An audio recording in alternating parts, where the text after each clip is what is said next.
Loot Crate. Loot Crate is a subscription service where they send you an awesome box full of random geeky stuff every month. Both me, Blue, and Stitch get it. Why are you messing up names? Yeah, Stitch gets it too, and it's pretty awesome. I heard that I didn't get mine yet because it got lost in the mail. Thank you, Postal Service. But I got to see what the box was this month, and it was Suicide Squad, right? Yeah. And it's pretty awesome. The actual box breaks down into Harley Quinn's hammer. Ooh, a mallet? Yeah, that's pretty cool. So not only is the contents of the box awesome, but the actual box itself can be something awesome. And every month, the way the box looks and the inside of it is always different, which is pretty cool. And it always has cool geek references and stuff like that. I'm actually wearing a Loot Crate shirt right now. It's the Deadpool shirt saying tacos. So yeah, it's pretty awesome. Basically, you get a shirt, some kind of figurine, and then a bunch of other random stuff for a pretty low monthly fee. I think I'm paying like $13 a month. Yeah, Stuff. That's like cheaper than a T-shirt nowadays. Come on now, and you get a T-shirt. You get a T-shirt from Target. Yeah, that's like 15, $16. I don't know how they're doing it, but they're doing it, and it's awesome. So if you guys want to do us a favor and go to trylootcrate.com/BTI and input the promo code BRIDGE10, as in you're walking over a bridge and the number 10, you will save 10% on any new subscription. Once again, it's trylootcrate.com/BTI with the promo code BRIDGE10 to save yourself 10% on any new subscription. All right, now on with the show.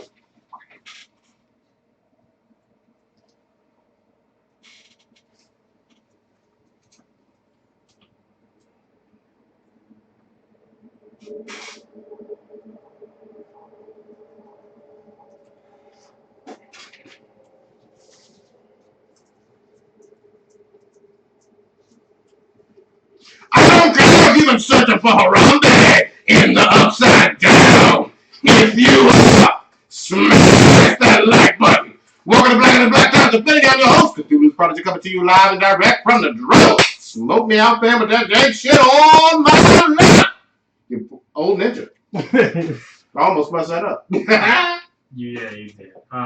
See, I could die, and then someone could make a hologram of me, and I'd still be realer than you. Oh, I like that. All right, on my far right, engineering on the 1 2, stroke people out on the 3 post photos. Harambe plots his revenge in the upside down. Oh, nice.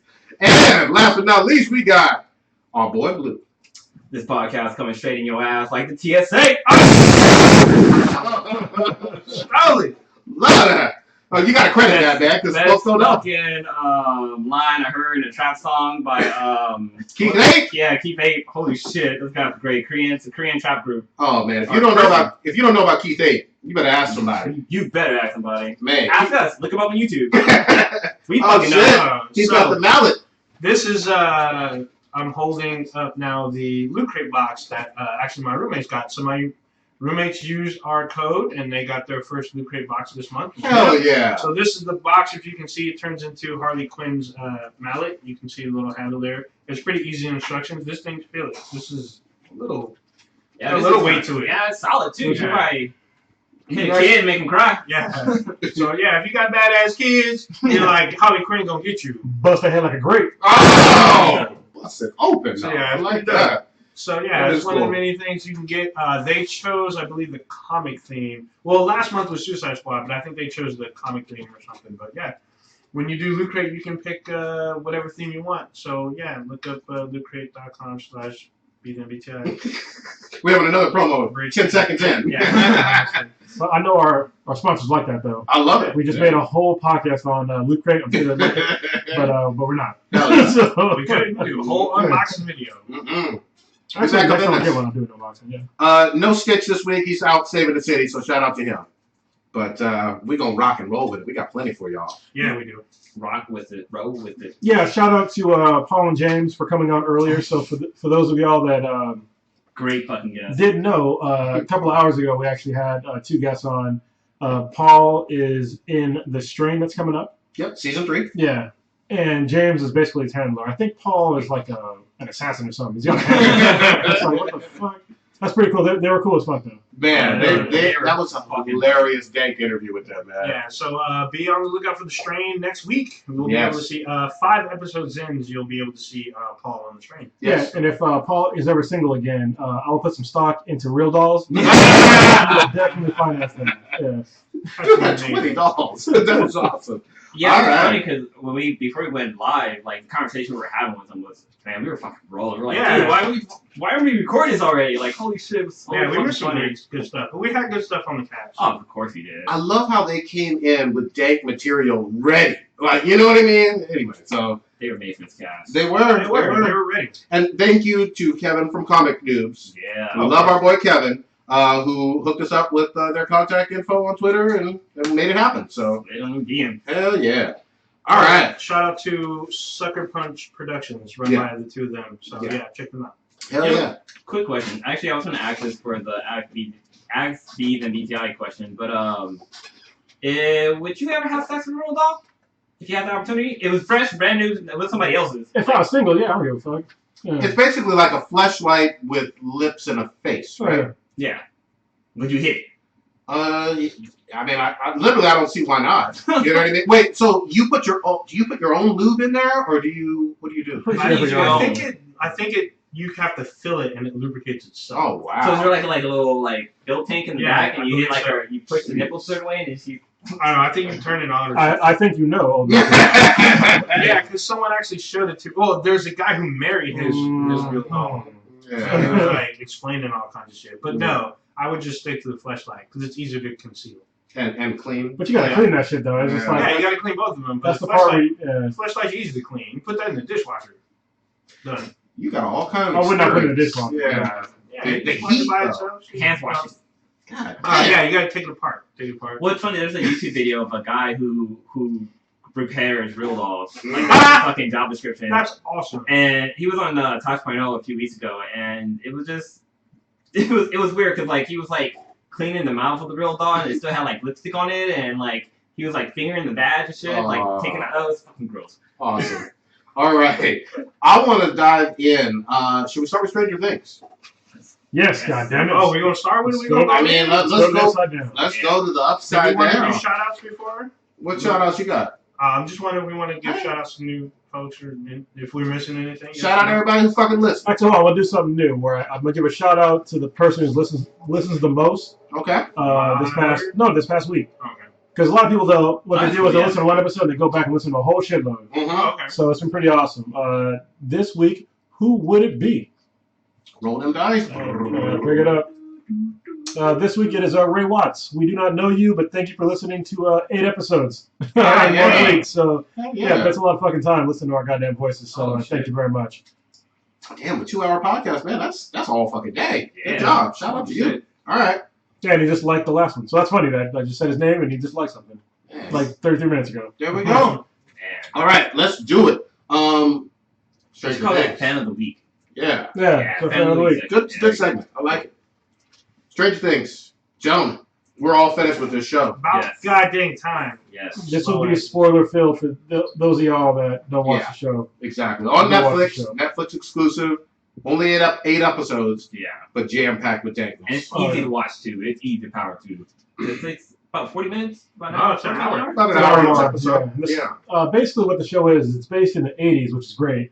And it's in it's supposed to be in the Midwest, Indiana, I believe. Yeah. You know what's funny, though, is that the quarry scene, that's actually in Georgia. Yeah. And The Walking Dead's been there, and so has a couple other shows. Yeah. Same exact quarry. Wow. So, but yeah, it's a great show. It's like a supernatural thriller, based on kids. A little bit of horror. Yeah, yeah. The horror part is had me like, I don't want to see that thing's fucking face. But yeah, it was a great show. Like it's a huge throwback, and even Stephen King gave him props. He gave it an A. Yeah. So, I'm gonna just say that I had no idea Winona Ryder could bring it like this. Oh yeah. I thought she, even though everybody was great, especially the kids who we're gonna talk about, but I was surprised knowing Winona Ryder and seeing her in a lot of stuff. She brought it from a performance standpoint as a mom better than I would have ever imagined. Yeah, she went from a kleptomaniac to acting again. So that was cool to see her acting again. Well, yeah, it's funny because she's in the reboot of Star Trek. She's in 2009 Star Trek. She plays Spock's That's right. mom. That's right. Oh, that's But true. then, like, she's been doing like roles like that where she's in it for like a hot minute. This one, Yeah. she brought her chops that we saw from like Girl Interrupted and shit, and she killed it. She knocked it out of the park. I really felt for her character. Like, she lost her son. Everyone thought she was crazy, but she still hung in there because she felt her son was alive. Well, I even love the scenes with her and her, I guess, estranged or ex-husband. Oh, You yeah. know, and like, I mean, when she was kicking him out, it felt like a Mary J. Blige video. Yeah. So Or be like, tell Becky what's good. it was just great. I mean, fun to see her again, and then her scenes with what was the cop's name? Hopper. Yeah, I think it was Hopper Cooper or something like that. Yeah, something like that. The police officer. Yeah. I mean, The sheriff. The sheriff. Yeah. He was impressive. Yeah, he was. What was he in before this? He's in a few things. I don't remember. We'll fact check it real quick. I didn't like his character in the first few episodes, but man, he really grew on me like toward the end and stuff like that. Like he was down for like getting his fucking job done. Yeah, he was, but he was also a flawed character, which I thought was kind of interesting because he was like kind of broken. He's like, he's from the city. He's from the big city. Yeah. Something happened. You find out later that his kid had died. Cancer or something. Yeah, and then like he ends up moving from the big city, dealing with big city crime, and he comes to the small city. Well, they don't deal with homicides or even missing kids. Yep. He's the only one that had experience with missing children. Oh, that's where I know him from. He was in the newsroom, but he was also in Suicide Squad. Oh shit! Really? It was Dexter Tolliver. I don't know who the fuck that is. It's probably like one of the security people or one of the military people that was under. Oh yeah, I think he's one of the generals or whatnot. Yeah. He's Amanda. And then I know him from The Equalizer as well. Oh yeah. He was the Boston guy, little bitch ass cop. Yep. Yeah. But he impressed me quite a bit. Yeah, he was good. He was good in his role. To me, his role grew on me. Like Blue had said, I didn't like him at first. Mm-hmm. And then things changed. Like when I thought he gave up. And then when he went to, was it Hawkins? Yeah. Is that the name of the spot? That's the name of the town. Yeah, when he went there, was starting to question things. It really started when he went to the morgue. And he went to the body, and then he started asking questions. They're like, no, you're not supposed. No one is supposed to go near the body. No one's supposed to, touch nothing. Closed casket. And he's like, what the fuck? And he went to the body. He saw that something was wrong. He cut it open. It's all fucking fluff. Mm-hmm. Yeah. I was like, oh, that's when things changed for him. That's when I started liking him more. Yeah, that part tripped me out when he went to the morgue and cut it open like that. I was like, cause it looked like a kid. I was like, okay, maybe the kid is dead. Like, what the fuck's going on? When he popped it open and fluff came out, I was like, okay, something's just going down here. Yeah, I love his struggle because you're supposed to like have a little bit of fear or trepidation or whatever when you got a knife and this is a kid's dead body, and he like paused, like, do I really want to go here? I fucking got it. You know what I mean? I think he touched it. Yeah, he touched it first. Yeah. I'm pretty sure he felt the rubber. Yeah, he's like, what the fuck? And then he pulled out, he did Carlos and snapped out his knife and was like, yeah, so did. Cut that thing open like a steak. Amateur surgeon. Yeah. Let's go. I did like that feel of the show itself. Like I felt transported watching the show. Like I had talked about before. The intro was like Tron-ish and like old school like horror movies from the 80s with the funky like lettering and stuff. Yeah, And like that Sunday night movie that like late night stuff. Yeah, and I was like, damn, it really took me back there. And I think the two brothers that did the show paid extreme attention to detail. Duffer Brothers, I think. I don't remember the name of the something brothers, but they did an amazing job paying attention to details. The thing that really tripped me out was they literally had my parents' couch from like the 80s in there. I swear to God. Did you also watch it? Yeah, I was like, damn, I haven't thought about that couch since 88 or 89. When I was watching it, I was like, damn, that guy's got a banana seat. And then my daughter was like, what's a banana seat, Daddy? And I was like, what? I was like, that's right, they don't make this anymore. Yeah. I know when I was watching it, I was like, oh man, I remember my house had that fake ass wooden paneling on the wall, stuff like that. And I remember like the nails that would hold it into the wall would fucking like come undone, so the whole fucking paneling would just fall into the ground and shit like that. That show definitely takes me back to the 80s. Yeah, it did. So let's get to the kids. Yeah, so the oldest daughter from what's his name? I can't even think of the names. It's been a minute. Oh, Nancy Wheeler. Yeah, Wheeler. Was that her? Yep, Nancy Wheeler. So I think the daughter. Yeah, so she, to me, that whole embodied like that whole 80s type thing where they kept pushing the it girl to people. Mhm. Like they were pushing and promoting that she was the prim and proper girl, did good grades, supposed to date the jock and stuff. But then she kind of later on kind of broke that and flipped it up because she wasn't hooking up with the nerd, but she like linked up with them, empathized in and helped them out because she understood his struggle and she felt for him. But she did give up the nana, also breaking that whole tradition of the good girl type thing, and then she was out there willing to get dirty. Like she crawled in that nasty ass tree that looked like some freaking alien shit, and she had no fucks. She just went in there and was like, "Oh, I'm in the upside down." She got stuck in there though. She sure did. Yeah. Almost got caught up. Almost. Then she fucking sliced her own hand open. Yeah, she had. Yeah, that's the thing. She flipped that script of that whole frail like prom queen, smart girl. She went from like the Denzel in distress to like fucking badass. Yeah, she was like building weapons and shit too. She was propping the house up. Pin fucking hammers or nails and fucking bats and shit. Yeah, so the scene when they were trying to trap this creature, she was there, buying traps, loading fucking ammo and shit. Like she had no fucks. It was great. Yeah, I really started to like her as the show went on, but at first I thought it was like some 16 Candles breakfast. Exactly. That's exactly my point. Yeah. I felt that push on me, but then you can see her change throughout the show. So good. One of the reasons why I knew the show was going to be great is in the very beginning they were playing D&D. I was like, holy shit, it's like taking me back. That was really cool. Yeah, they went hard on the nerd element with the D&D of just guys sitting in a room, boys sitting in a room, playing for hours and shit, making up their own rules and names for shit sometimes. It was fucking awesome. I like how with the kids, like I could see myself like in that group of kids, and like I was like, man, that reminds me of my friend from back in the day, and this and that. Like they really captured like that essence of our childhood. I feel like. Absolutely. And then even the turtlenecks and corduroys. Yeah. That was exactly from our childhood and shit, man. Yeah, you brought up a good point, though, about how they kind of lost time. Because the very first scene with the kids, the mom's like, you've been down here for like 8 to 10 hours. Yes. Yeah. And they were like, what, we have? Yeah. Dude, it reminds me of playing either board games or the original Nintendo all night long or something like that with your friends. Fucking having a competition and then talking shit and wrestling. Yeah. Wait, didn't they have an Atari in the show? Like someone had an Atari.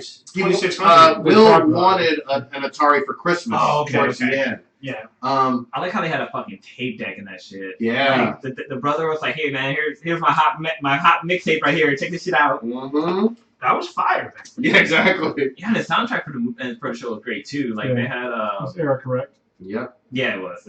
All the early 80s stuff, which was awesome. I love Skeptical Negro. Yes! Lucas. Ever since you said that, I couldn't take that label out of name out of my mind as I was watching. He was so skeptical the whole time. Until like near the end. Yeah. Yeah. Because he was like, who is this chick? 11. Yeah. You know what I mean? Rolling up in here with the crew. You know? Taking on my best friend. Yeah. Trying to take off her clothes and shit. Your nose ain't bleeding, girl. Yeah. You know? I really like the kid with no teeth. I can't think of his name. Yeah. Oh, he had no front teeth? Yeah. Dustin. And so in real life, he has that. What he was talking about, he actually has in real life. Oh, I didn't know that. Okay. That bone thing. They eventually did grow in, but yeah, it took a while for his front teeth. Wow. Okay. Because he had always wanted a prosthetic. Because if you see him in real life and ask for a picture, he'll take a picture with you. Wow, that's cool. He actually knocked it out of the park to me because for being obviously a boy still, he played that role and he felt like everybody's best friend from that era. They made him like kind of evolve because like in the beginning he wasn't sort of like the main guy. Yeah. And then after everybody else was kind of falling apart, he came like the linchpin of the whole group. Absolutely. So that was pretty cool. And he's like super smart. So yeah. Oh yeah, with the compasses and and I love the relationship between the boys and that teacher, the teacher with the nerd math the stuff. guy with that had the radio, whatever. Mr. Clark, I believe. Yeah. So, have you guys ever seen that 80s movie, Explorers? Mm-hmm. Yeah. That interaction with the kids and the teacher, that's what that reminded me of. When they were trying to build their little spacecraft thing and trying to get oxygen inside their little ferry wheel thing, that's what every time they met with him, I was reminded of that movie. Well, and I love him breaking down like science stuff and then mentioning Cosmos. Which was so important at that time with Carl Sagan. And obviously it reminded me of being a kid and talking to like my science teacher and shit, just about nerdy ass shit.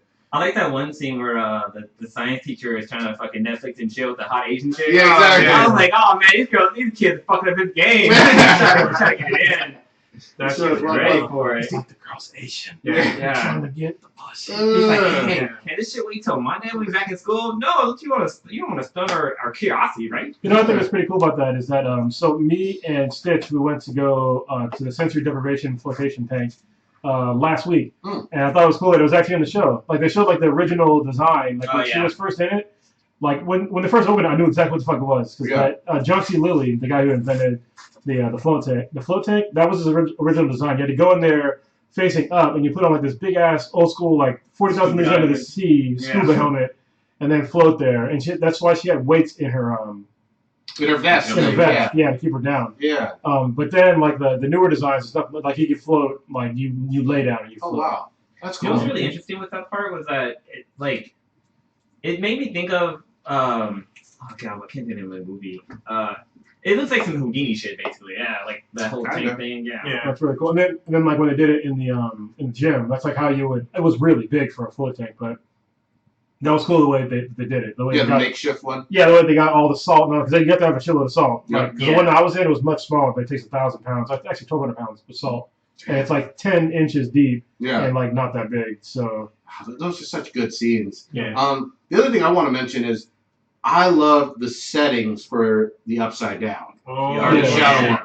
I mean, it's creepy as hell. Even though it's simple, like the ash or whatever falling from the top, and the weird alien, crusty, moldy slime kind of stuff. It looked weird. They had one problem though with the Upside Down is that in the beginning of the show, no electricity seemed to work over there. Yeah. And then for some reason at the end, when they brought over those 2 flashlights, those worked flawlessly. That's true. Like, well, they did flicker a little bit, and then how did Will was communicating with the lights? So no, it's wherever you walked. Was it everywhere? Because they showed it. So when his mom put the alphabet on the wall, he was touching which word. Yeah, okay. Because like that one scene when the parents are like walking inside the house in the Upside Down, the lights was following where they were going. Like it just. Oh, okay, yeah, you're right. So that's why they thought the monster was coming, but it was the parents, and they're like, oh no, it's But he mom. figured, it was mom. So so there is some horror aspects, like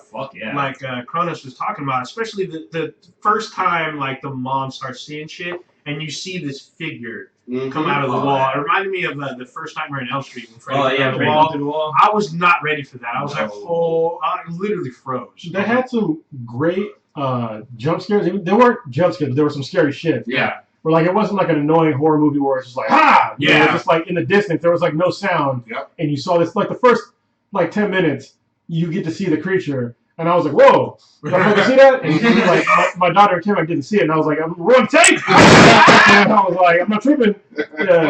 Yeah, I think that's a great direction because they gave us a little bit at a time, put it in really dark, shadowy lighting, like low light. Yeah. And you don't see it until its entirety, until the very fucking end, which was great. Perfect timing. Yeah, because if they oversaturated it, I think it would have lessened the like severity of how scary it was. Oh yeah. Because every time, like when it was chasing Nancy through the Upside Down, we only saw glimpses of it. Yep. Like we see form, but you don't see it all the way because everyone kept saying it was like a man with no face. Yep. Yeah. And that's what it looked like when you just see flashes of it. And I was like, holy shit. The only thing that really tripped me out though, maybe I missed this, so if so, please correct me.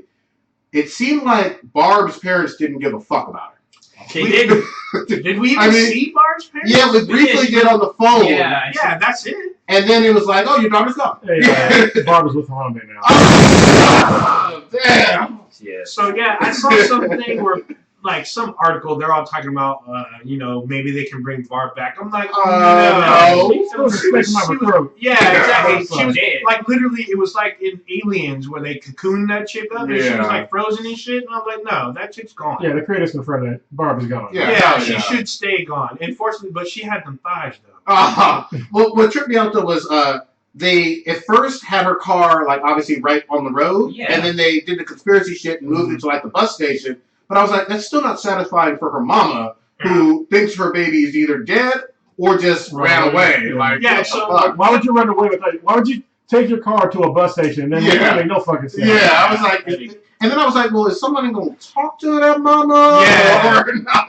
I just like, I mean, the one person who did care was Nancy. Like, she was like constantly, where's Barb? Like, you got to help me find Barb. Well, let's find Will and Barb. I was like, all right. Because Nancy chose Dick over Barb and felt she guilty did. about that. She needed to go inside. Mm-hmm. You know, kind of jumping back to like the nostalgia of the show. I like the way the bullies were portrayed, like the ones that were picking on the kids. Yeah. Like those kids made me think of bullies I had like back in the day. I'm like, why just whoop his ass? It's like gang up on those guys, but apparently they were like the strongest in the school and stuff like that. But that one scene where 11 made that one boy piss his pants, Yep. it was fucking classic, dude. And there's nothing more embarrassing as an elementary or middle school age kid than someone pissing their pants. Or get wrestled by a girl. Oh yeah. Oh Yeah. shit. But I mean, you will be made fun of for years. Like, that's why you pissed your pants in October when you were in 4th grade and shit. Yeah. Be called Mr. Peabody. That's when you just gotta fucking move. Or burn the school down. Change your name, bro. Change schools. Yeah. Let's talk about 11. We haven't Oh, talked yeah. about That 11. was Shit. fucking great. That little girl can act her fucking ass off. She acted so well. She didn't talk that much either, but the way that her facial expressions and everything, Yeah. her mannerisms were great. Man, I mean, she convinced me, obviously, that she was both scared and powerful, all at the same time, and then compassionate, but kind of not wanting to go back to the scary ass place. Yeah, she kept saying the bad men. Yep. Yeah, she didn't want to go back to them, even though this man who she thought was her father and she respected and cared about, she turned her back on him. Fuck that dude. You know the impression I got from 11, and she makes me think of Firestarter with Yes. because she was young when she did that, and like she had the power, but she didn't want to really use them. But when she finally like had to, she fucked shit up. Yep. I think with Firestarter and 11, as they became more aware, their powers grew. Yep. Like they became stronger over time. Did you see that scene with the vans where she flipped that Oh, van? yeah. Some Man. Magneto shit. Yeah. I don't know. She killed them dudes like. Oh, yeah. I was like, damn. Yeah, I think that was definitely at her strongest. Well, when she put the creature on the wall, I was like, no, bitch. Yeah. I'm fucking. She's like, I'm the badass in this motherfucker. I'm the head ninja in charge. But I love that one scene. I knew it was going to happen, but where the bullies had that one kid trapped, like at the quarry, and they were going to have him fucking jump. And he goes to jump, and I was like, oh, 11's going to show up now. And then, like, he just came floating back up and shit. I was like, oh, that's some Back to the Future shit right there. But then she, like, turned around and broke their fucking kid's arm. He went running and cried to his mom, saying, like, she fucking beat him up and stuff. Yeah. That was punk ass. crazy. She does know jiu-jitsu, though. She actually Yeah. does jiu-jitsu. The actress. Stand-up, too, yeah. Yeah. That's pretty cool. I mean, I liked 11's character because it felt natural or organic or whatnot. She didn't have a lot of lines, but she did have to convey, like Prodigy said, all these emotions without saying a whole lot. And I think that's kind of hard if you're young. And she did a great job. Yeah. When they first introduced 11, I almost thought she was the boy that was missing. Like, it just kind of threw me off. Like, I couldn't, like, they kind of looked similar. Will. Yeah, it was Will. But then, like, later on, like, somebody else thought that she could be Will, but it turns out, like, she was an actual different person. But, I like the part with 11 where she goes into the grocery store for the fucking Egos, and she fucking hella abused her power and shit like that. The store clerk came after her, was like, hey, you gotta pay for that, and she like moves the cart in front of him, and then she like slammed the fucking doors in front of the guy. Yep, calls him a mouth breather. But there's a video on YouTube that show her actually getting her head shaved for the movie, which is pretty cool that she went that route. Yeah, it's pretty cool that a girl of her age would do something like that, because most people would not be like, you want to do what, Mike? No. So, but yeah, that was really cool. Man, yeah. And they got picked up for season 2. Oh, I can't wait. Of course. So, you know, they went to 15 different networks and studios to make that show, and everybody said no, it's not for Netflix.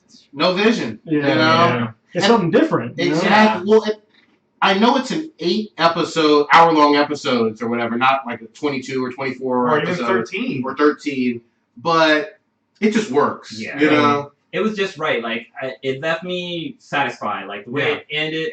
Except for, I didn't kind of like how Nancy ended up back as the jerky guy. Dude. But he put that dick down, though. Yeah, Yeah. yeah, Yeah, apple though. yeah. He got fucked up. He did get his ass whooped. Yeah. But Wait, isn't? Oh wait, no, I'm thinking of something else. what was I gonna say? Yeah, I had a little bit of issue with the end, but I was like, well, hopefully they get season 2 and we get more explanation because it leaves you with questions. Yeah. Oh, yeah, with Will in the bathroom at the end. Yeah, Will in the Yeah. bathroom and also the sheriff leaving Yeah. Eggos in the fucking forest. Like, is Yeah. that for 11? Yep, Is that exactly. for some new kid that went missing that they knew about? Also, we have that backstory of the woman who had her missing kid, and so I guess we're That's true. to That's assume true. that Jane, which was this woman's daughter, was actually 11, who was taken by Hawkins and was experimented on because they told her kid died. We're taken by Hawkins. What do you mean? Hawkins' lab. Hawkins Labs, or Yeah. yeah, they were taken by the lab. That's where the sheriff and Winona Ryder's character went to go talk to this woman who had been depressed for the amount of time that it took Well, she was 11 to be that age. she was catatonic. She was, but everything lined up. That's what led them to her about her missing kid. They were wondering who this kid was, trying to investigate, and they find out, well, this woman was taken care of by this company, and then they tell her her kid dies. Well, there's this little girl who happens to be the age of her kid would have been. Is this her kid?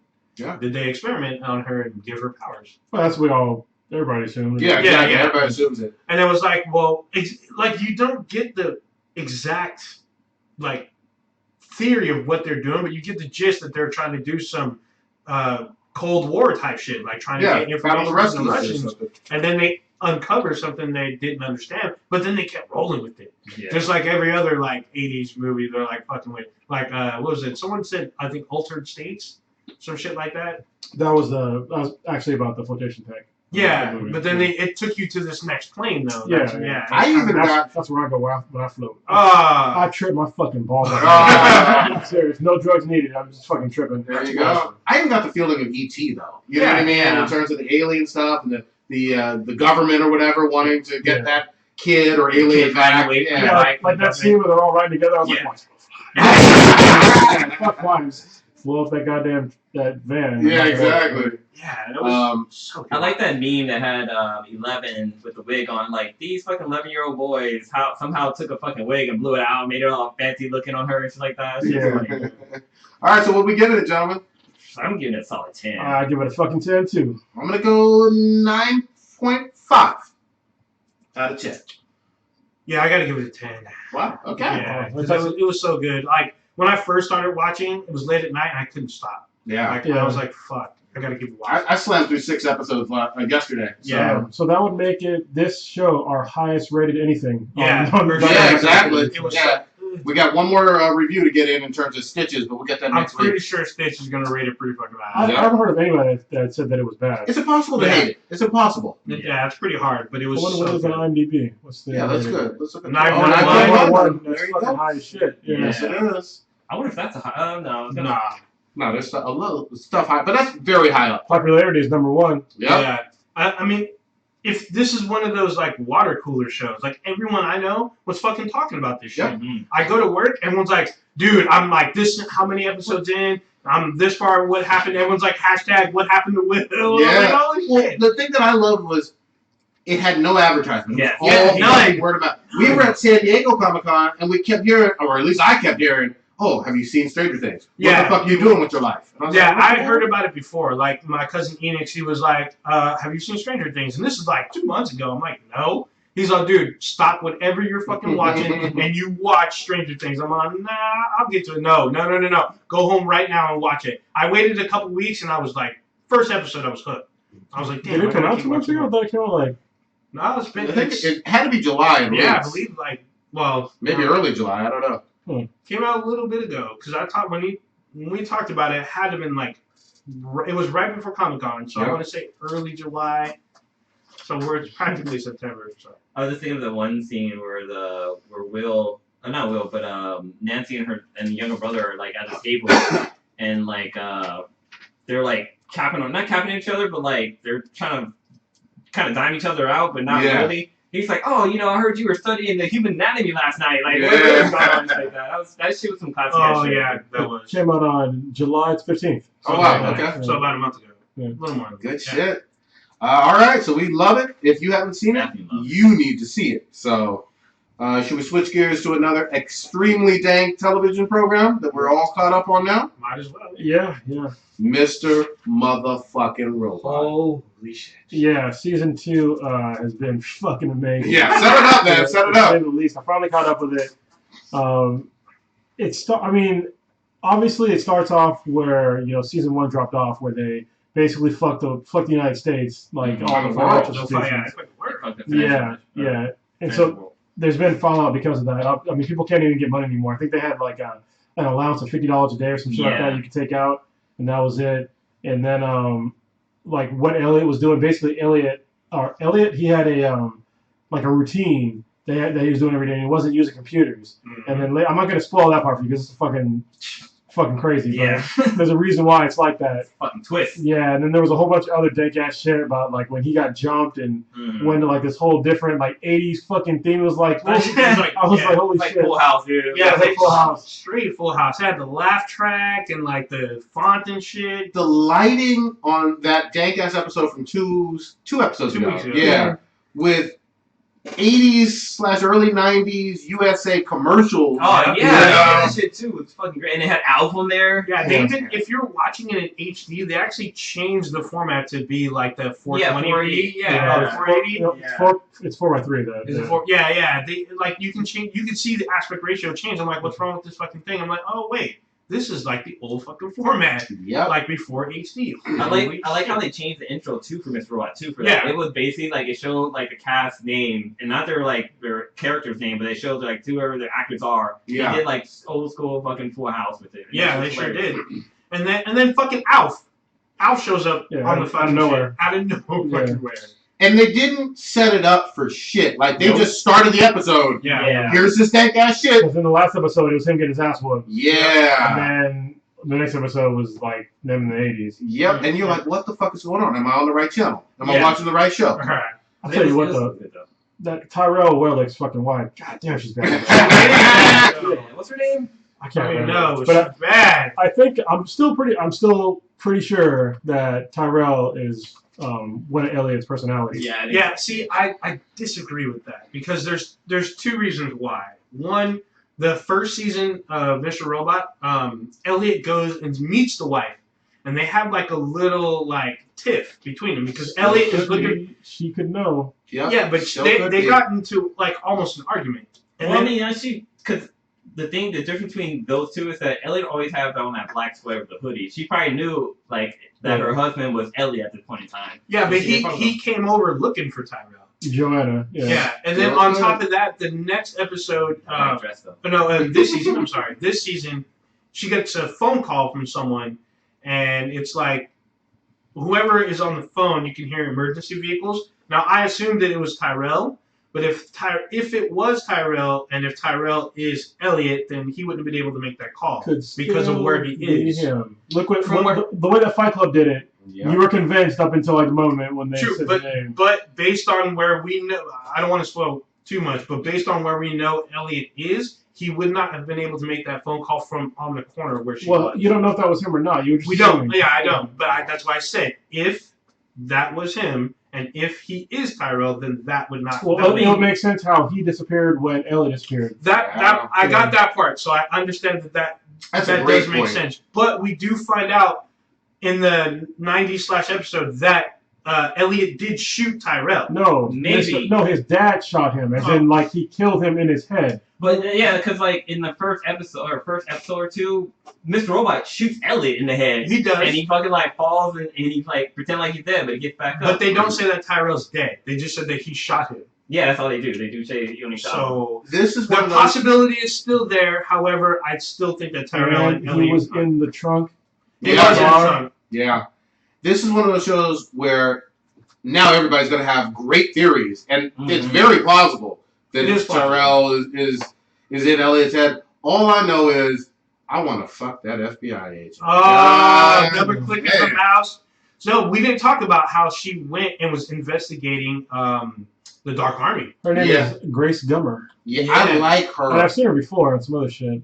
I like the fact when she came up to Angela and was just like, so what the fuck was your ass doing on a restricted floor? Yeah. Oh, you're on the phone? Oh wait. Yeah, Oh yeah, she was in the newsroom too. Oh wow. Okay. Yeah, that's where I knew her from. And then also, she was in American Horror Story. Oh, cool. shit, yes, right. She was Penny. Yes, I forgot about that. She's who? Penny. Nice. It's crazy because I like how her character, that one scene when they go to that one freaker's guy's house, the black guy, murder was shot in the head. How she was fucking pissed off that they were contaminating that fucking crime. Oh yeah. She was so fucking mad. She's like, look, you should wear a mask or get some fucking medicines or shit like that because right now you're contaminating everything and all your fucking crew. She knows you're her fucking shit. up the whole department. Like, dude, get on point. Like, Yeah. But then she also figured out where the fuck F Society came from. Yeah, she was the only one, and she was the only one who followed the crumbs. Everyone else was running around the city doing other shit, and she was like, That fucking scene where everybody got shot, I was like, holy shit. I was not expecting that. She was just like, just conversating up, and I was like, yeah. Damn. She's like, I just want some coffee and some donuts. Well, then when the guy shot himself in the hand, I was like, well, because I thought that was it for her. I thought she was getting killed. Or even after that dude killed herself, there was another gunman. He was shooting at her and he killed himself too. Yeah, he killed himself. And she's questioning why. She's she's putting the piece together, and she's like, something's not right. These dudes off themselves. The guy had me dead to rights, and he killed himself. Smart, sexy lady who likes to masturbate. Sure does. Cyber sex masturbate. Yeah, exactly. You can't beat that, man. She's fucking awesome. She was frustrated too, man. She was Yeah. I can get there. When you can't bust. Yeah, but what about Darlene, though? You know, I like She that. likes it in the bathroom, on the sink, on the dirty, toilet. girl. She dirty as She seems like she would smell bad. Yeah, she don't shave or wash or snatch, but that's okay. You're still going deep. See that one scene where Elliot's mom, or back in the 80 flashback, whatever, when Elliot's mom fucking punched her? Yeah, she's like, oh my god, I dreamt that mom punched me, and punch her again. But she also put out her cigarette on her arm. Yeah. Well, the mom was the biggest trip to me because in all of this season, she fucking didn't say shit while Elliot was at her supposed house. And it kept bothering me, even if the mom was in a comatose kind of state or whatever, no one interacts with her. Why doesn't anybody interact with her? So, anyway. But you know what's crazy? At the end, at the one scene, the woman who kind of takes Elliot to his room, that was his mom. Yeah. I was like, holy shit. So it's actually making me think that what's the black dude's name? Craig Robinson?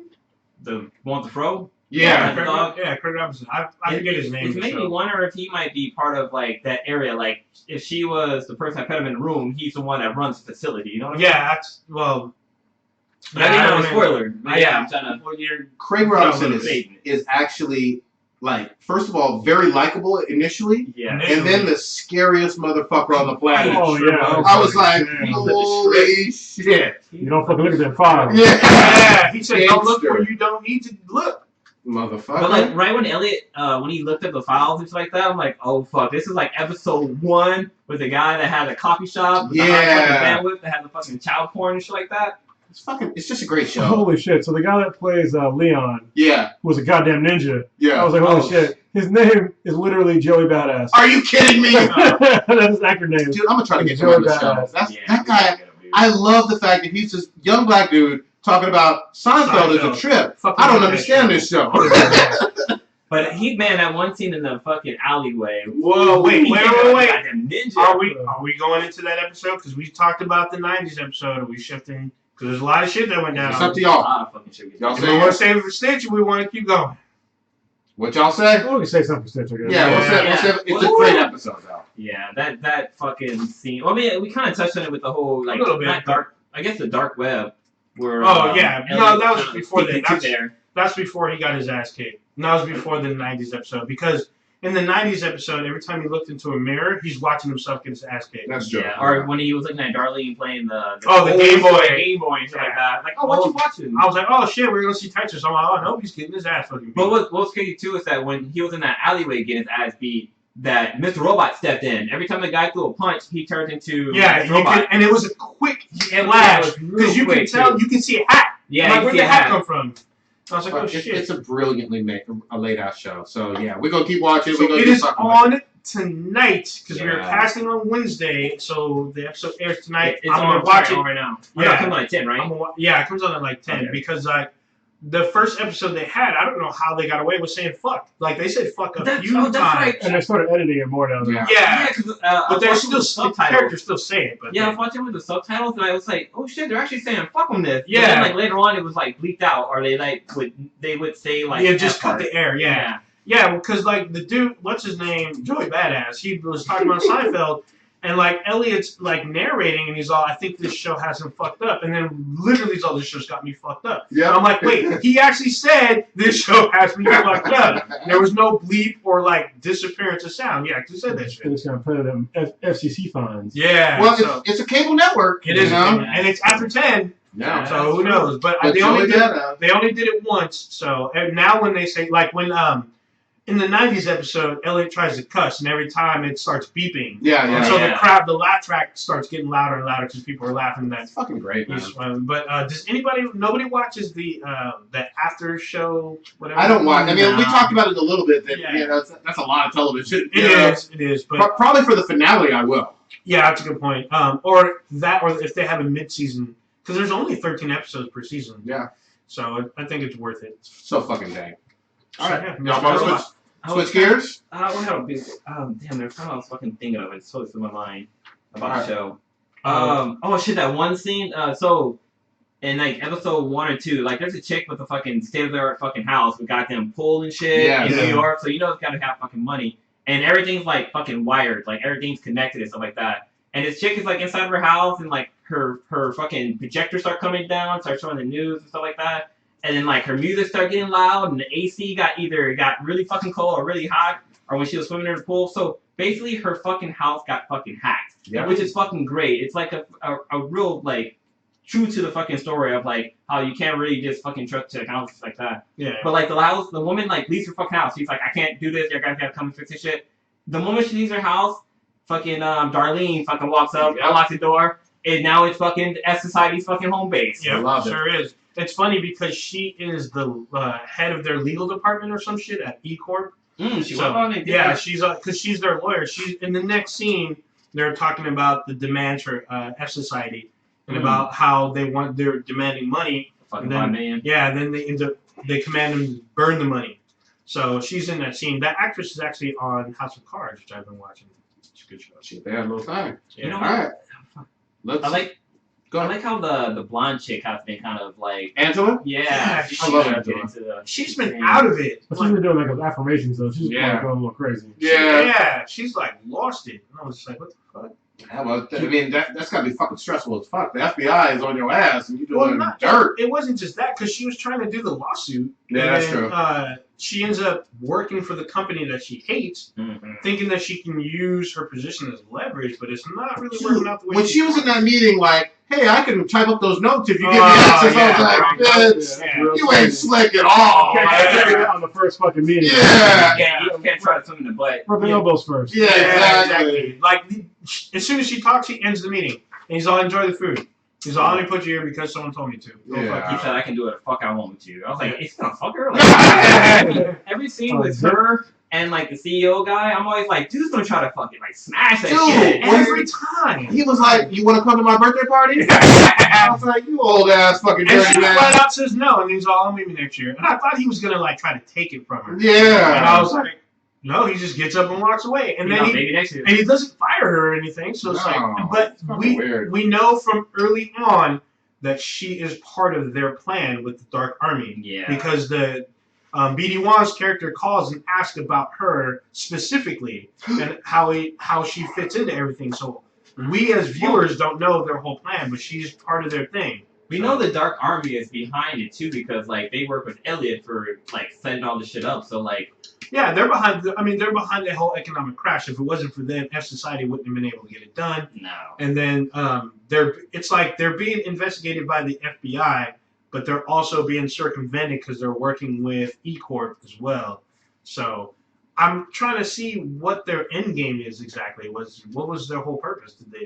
But I think we're gonna probably get closer to that, like towards the end of the season or season 3 maybe. All right, Yeah. we gotta switch gears. We've been talking about this for way too long. Yeah. One more thing. Got the one. God I damn, like man. the psychological aspect of the show too. Like the one scene where Elliot's playing against Mr. Robot in a game of chess, All right. and they have fucking 4 stalemates. Yeah. Back into that. But also that one scene where Elliot is taking all the Adderall or whatever. Yeah. And he's super fucking high, and he's like having like skipping down the streets and shit like that, and they have like the ghost images of him like walking like every day or whatever. Yeah. But then like the scene where he fucking stops. You said one more thing. And the same fucking thing. The part where he starts talking to the fucking camera again. Yeah. That shit always throws me off because he's like, hey, do you really believe what's really going on? Like, I don't believe it either. You know what's really going on. I'm like, yeah, dude, you're fucking high as fuck. That's why he's so goddamn happy.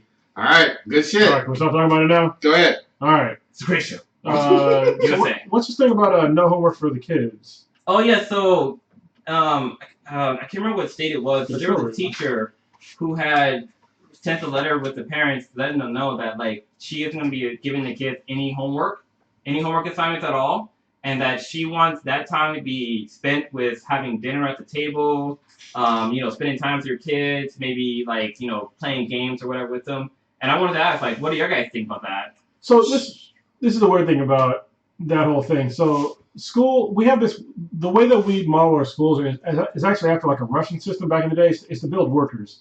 All right, and it's a weird. I don't agree with this current school system. It's fucking retarded. It failed me miserably, and I don't really see the point of having homework. Going back to what I was saying a minute ago, is that if we're going to set up a system that's to make workers, when you go home, you go home. You don't go home and then work some more, and that's what you're training kids to do.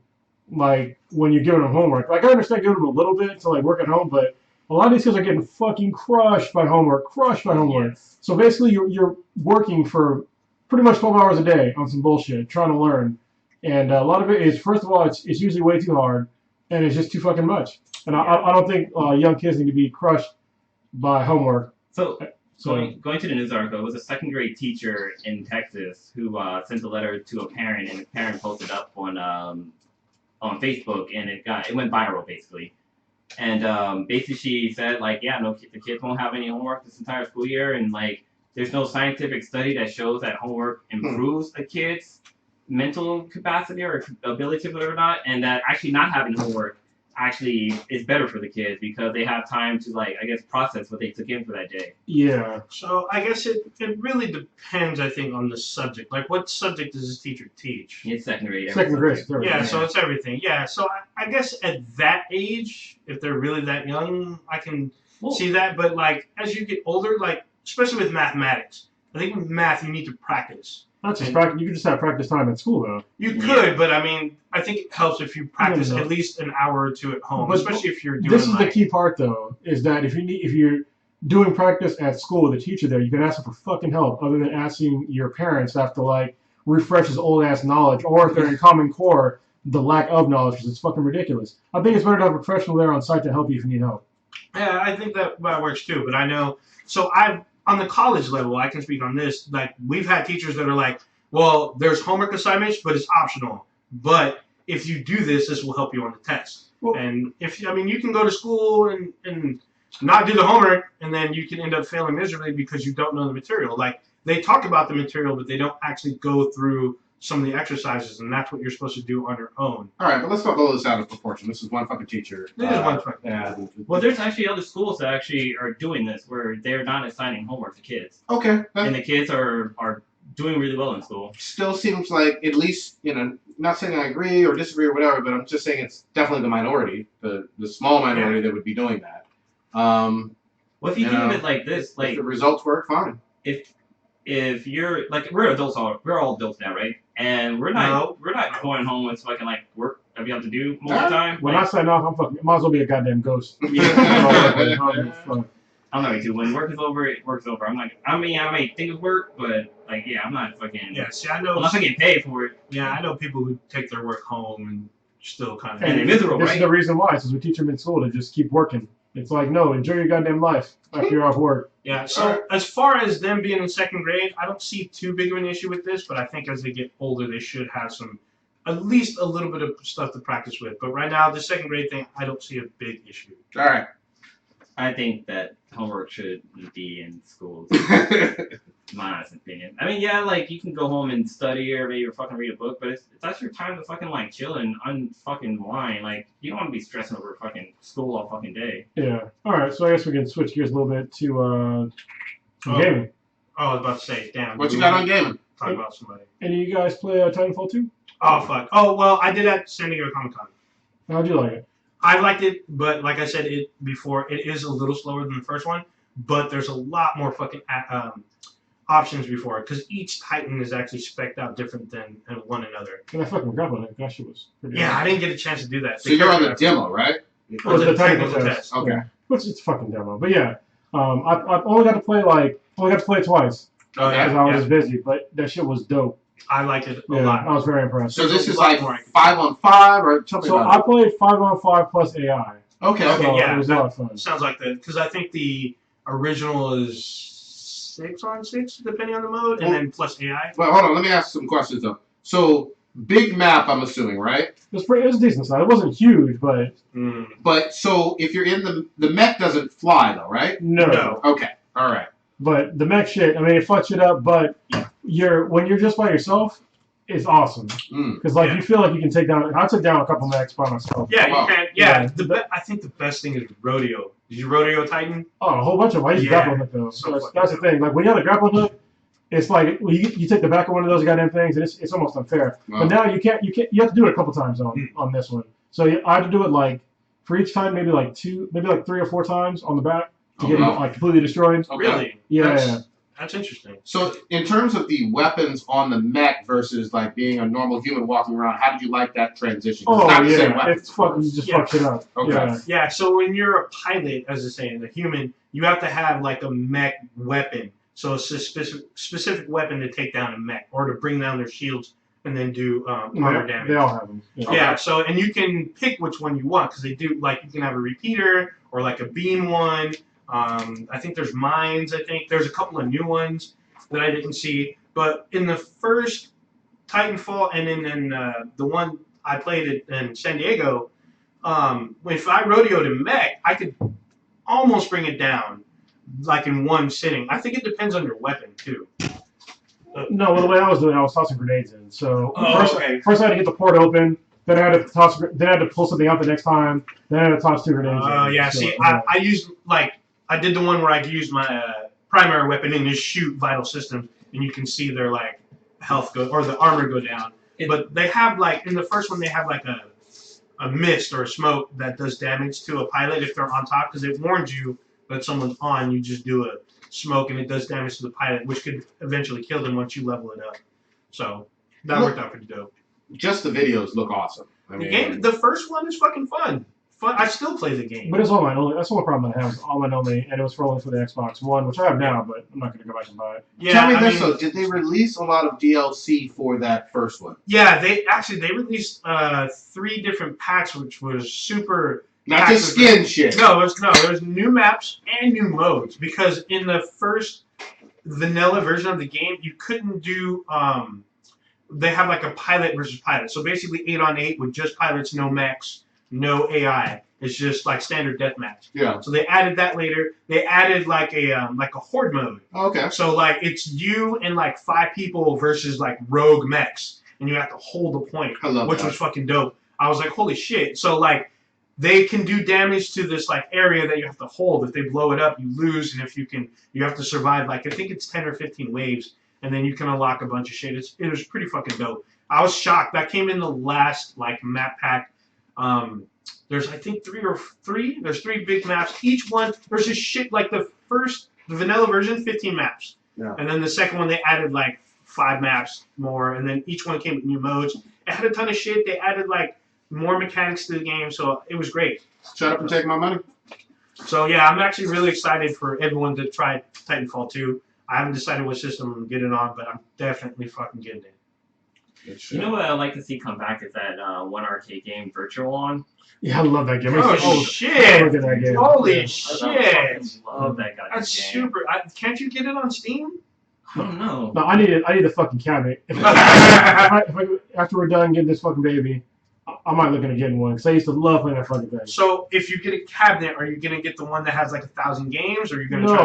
No. Just a virtual one. 'Cause it's a sit-down cabinet where you have like 2 controllers. Oh, wow. Man, shit, I remember going to Great America and just spending like $20 just playing that fucking game. Yeah, you should invest in the pod, Cronus. The ones where you can do the 2 games, the Star Wars game and the fucking 1942 game or whatever the fuck. It's at Dave & Buster's. It's actually pretty That's fucking just hella expensive, man. I'm sorry. Hey, What the I fuck? thought you got white folks money. My folks be poor too, though. Ah. See how that works?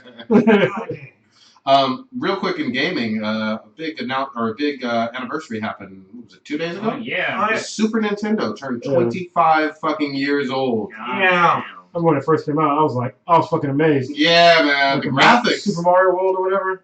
Oh, Super man. Mario World. Super Mario Bros. 3, right? No, that was Super Mario Super World. Mario World. Yeah, that's true. Yeah, I remember that game being huge. I remember when it came out, I was still rocking the NES. Yeah. Everybody was. Everybody was, yeah. How much it cost when it came out? No, like by the time it came to its like 3rd wave of games, it was still in the NES. Oh, wow, yeah. It had some great games, great titles. 25 years, though. That's a fucking trip. There's a lot of classic games on this shit.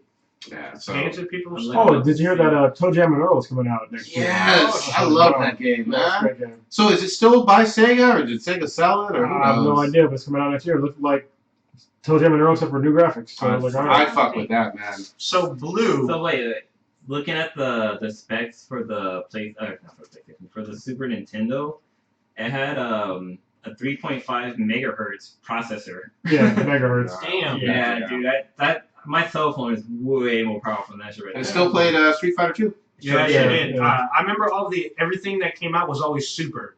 Like Super Star Wars, Super Empire Strikes Back, Yep. Super Return of the Jedi. I remember they had an adapter for the Game Boy. Yep. Where you can play Game Boy games on the Super. Oh, I didn't have that. Yeah, I remember that. Good. I remember there was Star Fox. a friend of mine had the Super Famicom. Roll. That's just a Super Nintendo. Yeah, it's just Yeah. Super Nintendo, but he played his games on a floppy disk. What the fuck? So yeah, he had like Oh, the Famicom? Yes, he Oh, had that's like the original. yeah, he bought his imported from Japan. He had like a floppy disk reader, and it had like a bunch of games. It was fucking Damn. It was like fucking hipster before they were cool. Yeah, Yeah. exactly, man. All Look at right. this old piece of shit technology and play games on yeah. it. Holy shit. All right, so what else happened with you three are playing No Man's Sky still? Okay, yeah. I wanted to hear about Batman. It's polarizing. Well, let's just get into this. Yeah, one. we'll get into this. So I just looked up the price. The original price for the Super Nintendo was $199 when it came out. Back then, that was a lot of That was money. a lot of money back man. then. The original Nintendo was $249.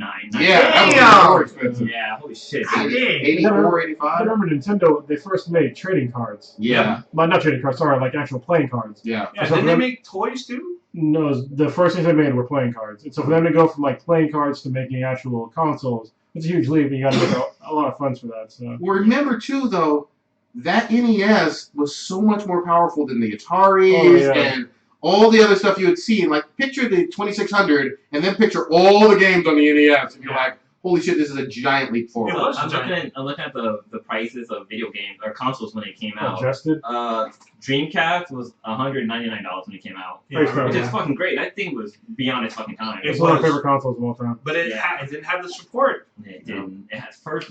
Well, no, the problem was that it came out in between generations. It came out right before, like between the PlayStation and the Xbox and the 360. Or not Yeah. 360, but was it 360? No, it's right before the- just the Xbox. Yeah, right before the Xbox came out. So it was like in between generations, so it just kind of got killed. Didn't it have the first online? Yes, it did. Yeah. It ran on It had fucking Windows. Fucking It had dial-up. fucking great ass. It had Street Fighter 3, I think Second Strike, And you can play with different Power characters, too. Stone. Yeah, Power Power Stone. Stone. Shit. Power Stone's just Dream- fucking shit. Didn't it have some Tomb Raiders on there? No, No, but Maybe I'm tripping. I know Yeah, it had Sonic Adventure. it had one particular Resident Evil, and I think it had Code Veronica X, Yeah. I think, or Code Or Veronica. All One right. of those two. No, Zero's on the cube. All right, let's get to current games, motherfucker. But one more thing. So the Atari 2600 was $199 when it came out, Oh, wow, that is pricey, man. and the 5200 was $269. All God right, dang. No Man's Sky. Yeah, No Man's Sky. So, super polarizing. All three of you guys are playing it. What are you saying now? They need they need to make some improvements. Okay. And my suggestions are they need to make it so you can have bases both on land and in fucking space. They need to make it so you can get machines that mine resources for you. Yeah. They need to make it so that they need to actually have it online, like we need to be able to see other players. Sure. And like You still haven't ran into anybody. No, you need to be able to have fleets. You need to be able to buy bigger like frigate ships to like have different resources on them. There's a lot of shit they need to improve on the game to make it continue playable, because it's repetitive and it's fun for a while, but it's losing the luster for a lot of people. They've had a huge, I think it was 81% they've dropped off in users. That's huge. In like 2 weeks. It just dropped. It just came out. What do you guys say? I agree. Like, I'm only on like my 5th planet, and it's pretty much the same thing. Like landing, getting resources, fighting off guys, learning the language, and jumping on my ship and going to the next planet. Like, it's kind of repetitive, but it's still kind of fun to play. But yeah, it's like still, weird. Like, actually having like the robots and stuff like that to fucking go mine for you, that should be so fucking great. And like, if they get damaged, you have to like go and find this robot and fucking repair them. That'd be fucking cool as shit. That sounds, yeah, it'd be cool, but there's so many planets per system. It sounds like kind of a lot, but I do think some of those improvements should be made. I think there should be more, like Chrono said, like some kind of more into the space combat type shit. Yeah. There needs to be more in that, like where either I can have allies where people fight with me, or like be able to squad up with the crew and like do missions. Like there's no like objectives really. The only thing that I've been able to find that has objectives is the Atlas missions. Have you guys done those yet? Well, yeah, I'm trying to get there, but I'm fucking stuck right now because I got this new ship, and you don't have the resources to get it off the ground. I got no iridium. Yeah. I can get off the ground. I can actually go into space. I just can't make a jump to the next star system. Oh, you have to build a warp cell. Yeah, Okay. I can't buy iridium. I can't fucking find iridium. I can't do shit. That's all I need is iridium. Yeah. So. And you're in like a one-planet solar system. Yeah, too, right? only one planet, so I can't even go another one for the Damn. resources. Yeah. So I mean, they should be able to sell it at the base, but Nope. do they have it and don't have inventory, or It doesn't even they show don't up. sell it? And I've been to not even just one person. I've got this. So when you go into a space station, ships land, right? And you can either buy their ships or trade with them. Yep. I've gotten at least 20 different people. None of them have iridium. That's all bad. So you're kind of in the same boat I was a couple weeks ago when I was stuck on a planet and I couldn't find a particular resource. And it wasn't until I found like a shop that actually sold it, and I had to buy all of it, leave, wait till they restocked, and then buy it all again. But basically, what he's saying is he's stuck right now. Yeah, I was stuck for I mean, a minute too. that's bad. So you may have to wait for either the space. You may have to leave the space station and I've done that. keep checking. Yeah, you're gonna have to keep checking back. I've checked out the space station. I checked out the stations that are on fucking planets. Yeah. I've checked at fucking other little things that are around the planet. There's nothing. So does your planet have a moon too? No. No moon. Nah, that's all bad. So yeah, I started the Atlas mission, which you're supposed to do at the very beginning, which I skipped because I didn't know what the fuck was going on.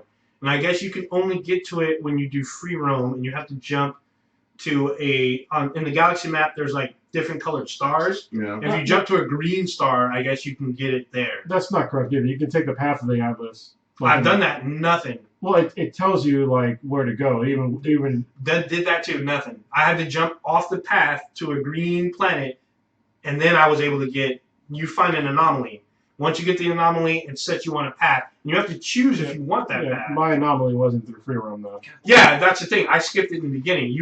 When you first start, they kind of force it on you, and I said fuck that. I kept going, and I'm super deep into the solar system, and then I went off the path, and then I got it. So the game still sounds polarizing as fuck. It still has its appeal, but like it is waning, so it is a bit repetitive. Like they need fucking vehicles too. Like when you're on planet, like I mean, yeah, you can run, you can upgrade your running, like your endurance, but that shit gets fucking boring. So there's actually a hack to run faster. Oh yeah? Oh yeah. Yeah. So if you start running and then melee, and as soon as you melee hit the jetpack, you jump in jetpack, you'll go forward like really fast. Oh no. Okay. Let me ask you something as someone who isn't playing this game yet. Would you be mad at because here we go again, season pass, where they're making you pay for some of this content that you guys want on this game? No, because it's what they showed in all the videos prior to the game being released, and they need to fix it. For free? Yeah, for free. Because the game right now, as far as I'm concerned, is sort of broken. With lack of objectives and lack of gameplay. Yeah, it's just it's kind of annoying. So I've run into one planet where I guess someone else has been to. So that's kind of rare, I guess. But yeah, some person has been to one of the planets and they didn't upload everything. So I took credit for what they didn't do. I gotta upload my shit. I always forget. You can get money off of that too. You get money from that, But go back to the DLC thing. The DLC, it really depends on what's in it. Like if it's like a ton of shit, like they add the things that you guys just requested is what I'm talking about. So with that, no, because it is like Cronus said, the things that the developers said they were going to have in it. They did say they're going to release more stuff later on. I don't know if it's free or not, but if they're going to release like, some, because I guess they said they're supposed to have factions when there are none. And if they release some kind of like, I don't know, planet where you can stay on and join an army or some shit, maybe. So you will give them money unseen, like a season pass type of money, for the game as it is now, with the hope that the future will give you that. Is that what I'm hearing? I need to know what's coming in the season pass. Because like Battlefront, I didn't buy the season pass. Okay. I'm still waiting on. I'm actually gonna probably buy it once all of it's out in December. Or no, the last one is 2017 because they're releasing stuff for Rogue One that's gonna integrate into Battlefront. Blue, what you got? You know what? Sorry, I'm just gonna jump back a little bit. Something I wish they would do is let you customize your spaceship too. Like if you have a ship already and you come across another ship, you should like take parts of the ship you currently have because that super annoying. Just it disappears. Like where the fuck does that ship go? Yeah, and especially if you like built up your fucking ship, because I've upgraded my warp and like my boosters and shit. And if I get a new ship, all that shit's gone. No, I think you can transfer that over. Nope, you can transfer material, not shit that you've already built. It's fucking annoying. And you can't even like after you do it, you can't even really break it down either. Nope. Yeah. One of the things that I also like to see in the game is like a fucking garage. You know what I mean? Because like where I'm screwed now, it's just like I can't fucking leave. Damn. And if I had a garage where I could just have the ship, where I could like have something pick up the ship and then put it in a garage, and then that way I can gather the materials with the ship that I already have, and then go back to the ship with the ship, but there's nothing like that. Have you tried mining the meteors that are floating around the planet? Yep. Yeah. No iridium. Most of it's like thamium or whatnot. If you're lucky, it's like gold, copper, or not even gold. It's like aluminum, nickel, and gold. Would be cool too if you can take elements and merge them to form other. That would be good. That would be great. What I'm hearing is a laundry list of things that you want the game to have. Yeah, but these are kind of. But hold on though. Even without me playing, it's a laundry list of things you want the game to have. Therefore, since it's launched, I hear it should have a lot of free DLC. Yeah, that's what I'm hearing. The question that you asked, I wouldn't pay for a season pass or anything. Like, if it's shit that should be in the game, it should be in the game. Like, I'm not paying for that shit. That's what. Yeah.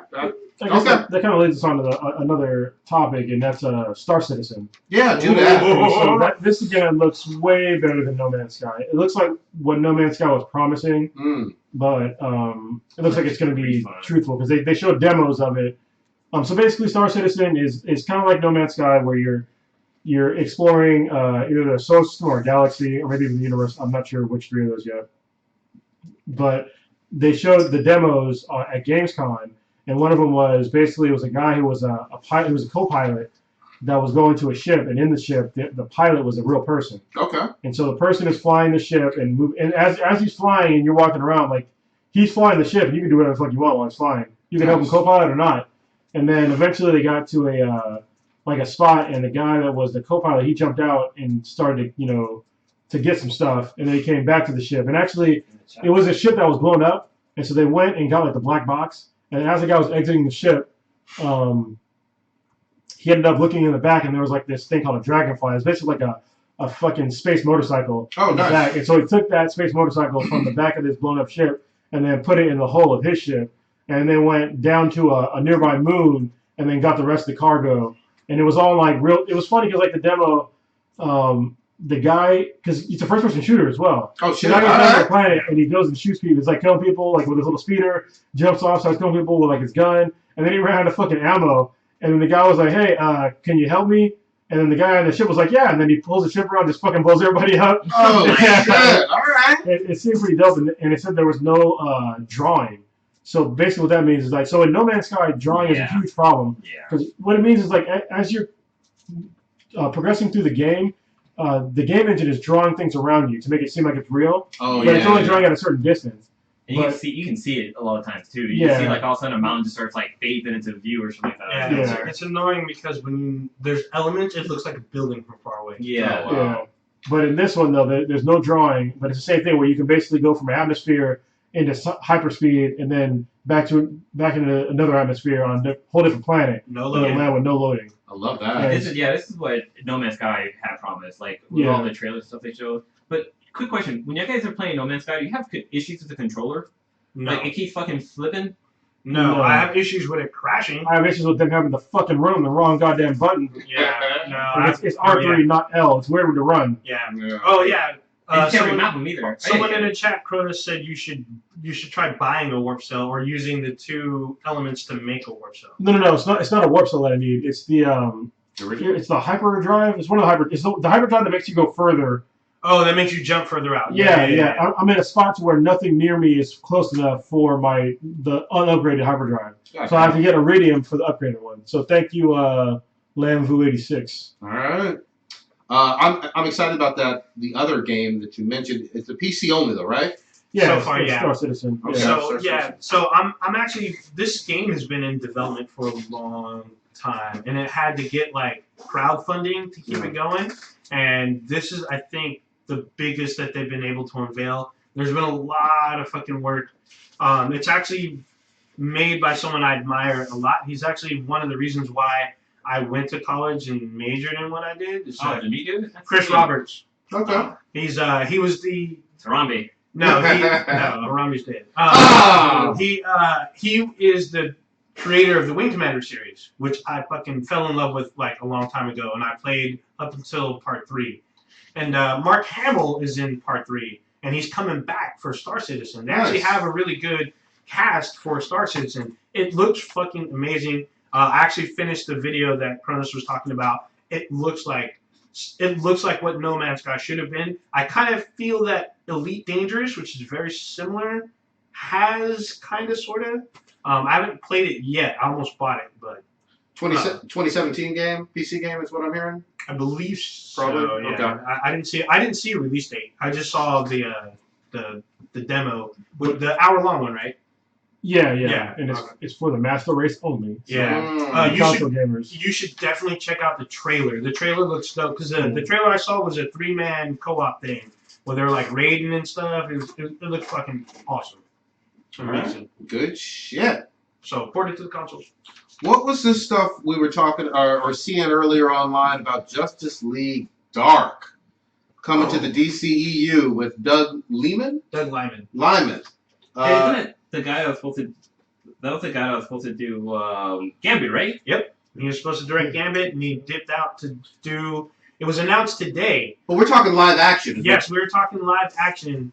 Doug Lyman, it's kind of weird to me because I think we've all seen a lot of his movies because he directed The First Born Identity, he directed Mr. and Mrs. Smith, Edge of Tomorrow, and then he's doing a comic movie. But I guess he was attached to do Gambit and jumped out to do Justice League Dark. But this has to be after Justice League that's coming out next year. I would imagine so. I believe they're trying to set a 2018, 2019 date. He's the only thing that I've known that's been announced. It was announced in the Hollywood Reporter, Movies.com, and a couple of the trades that he's on board to direct this movie. I guess Justice League Dark is about the basically characters in the DC universe that do magic and darkness and Yeah, stuff. Did you read Dark Magic? Did you guys read this? I I haven't read Blue- any of I these think- comics.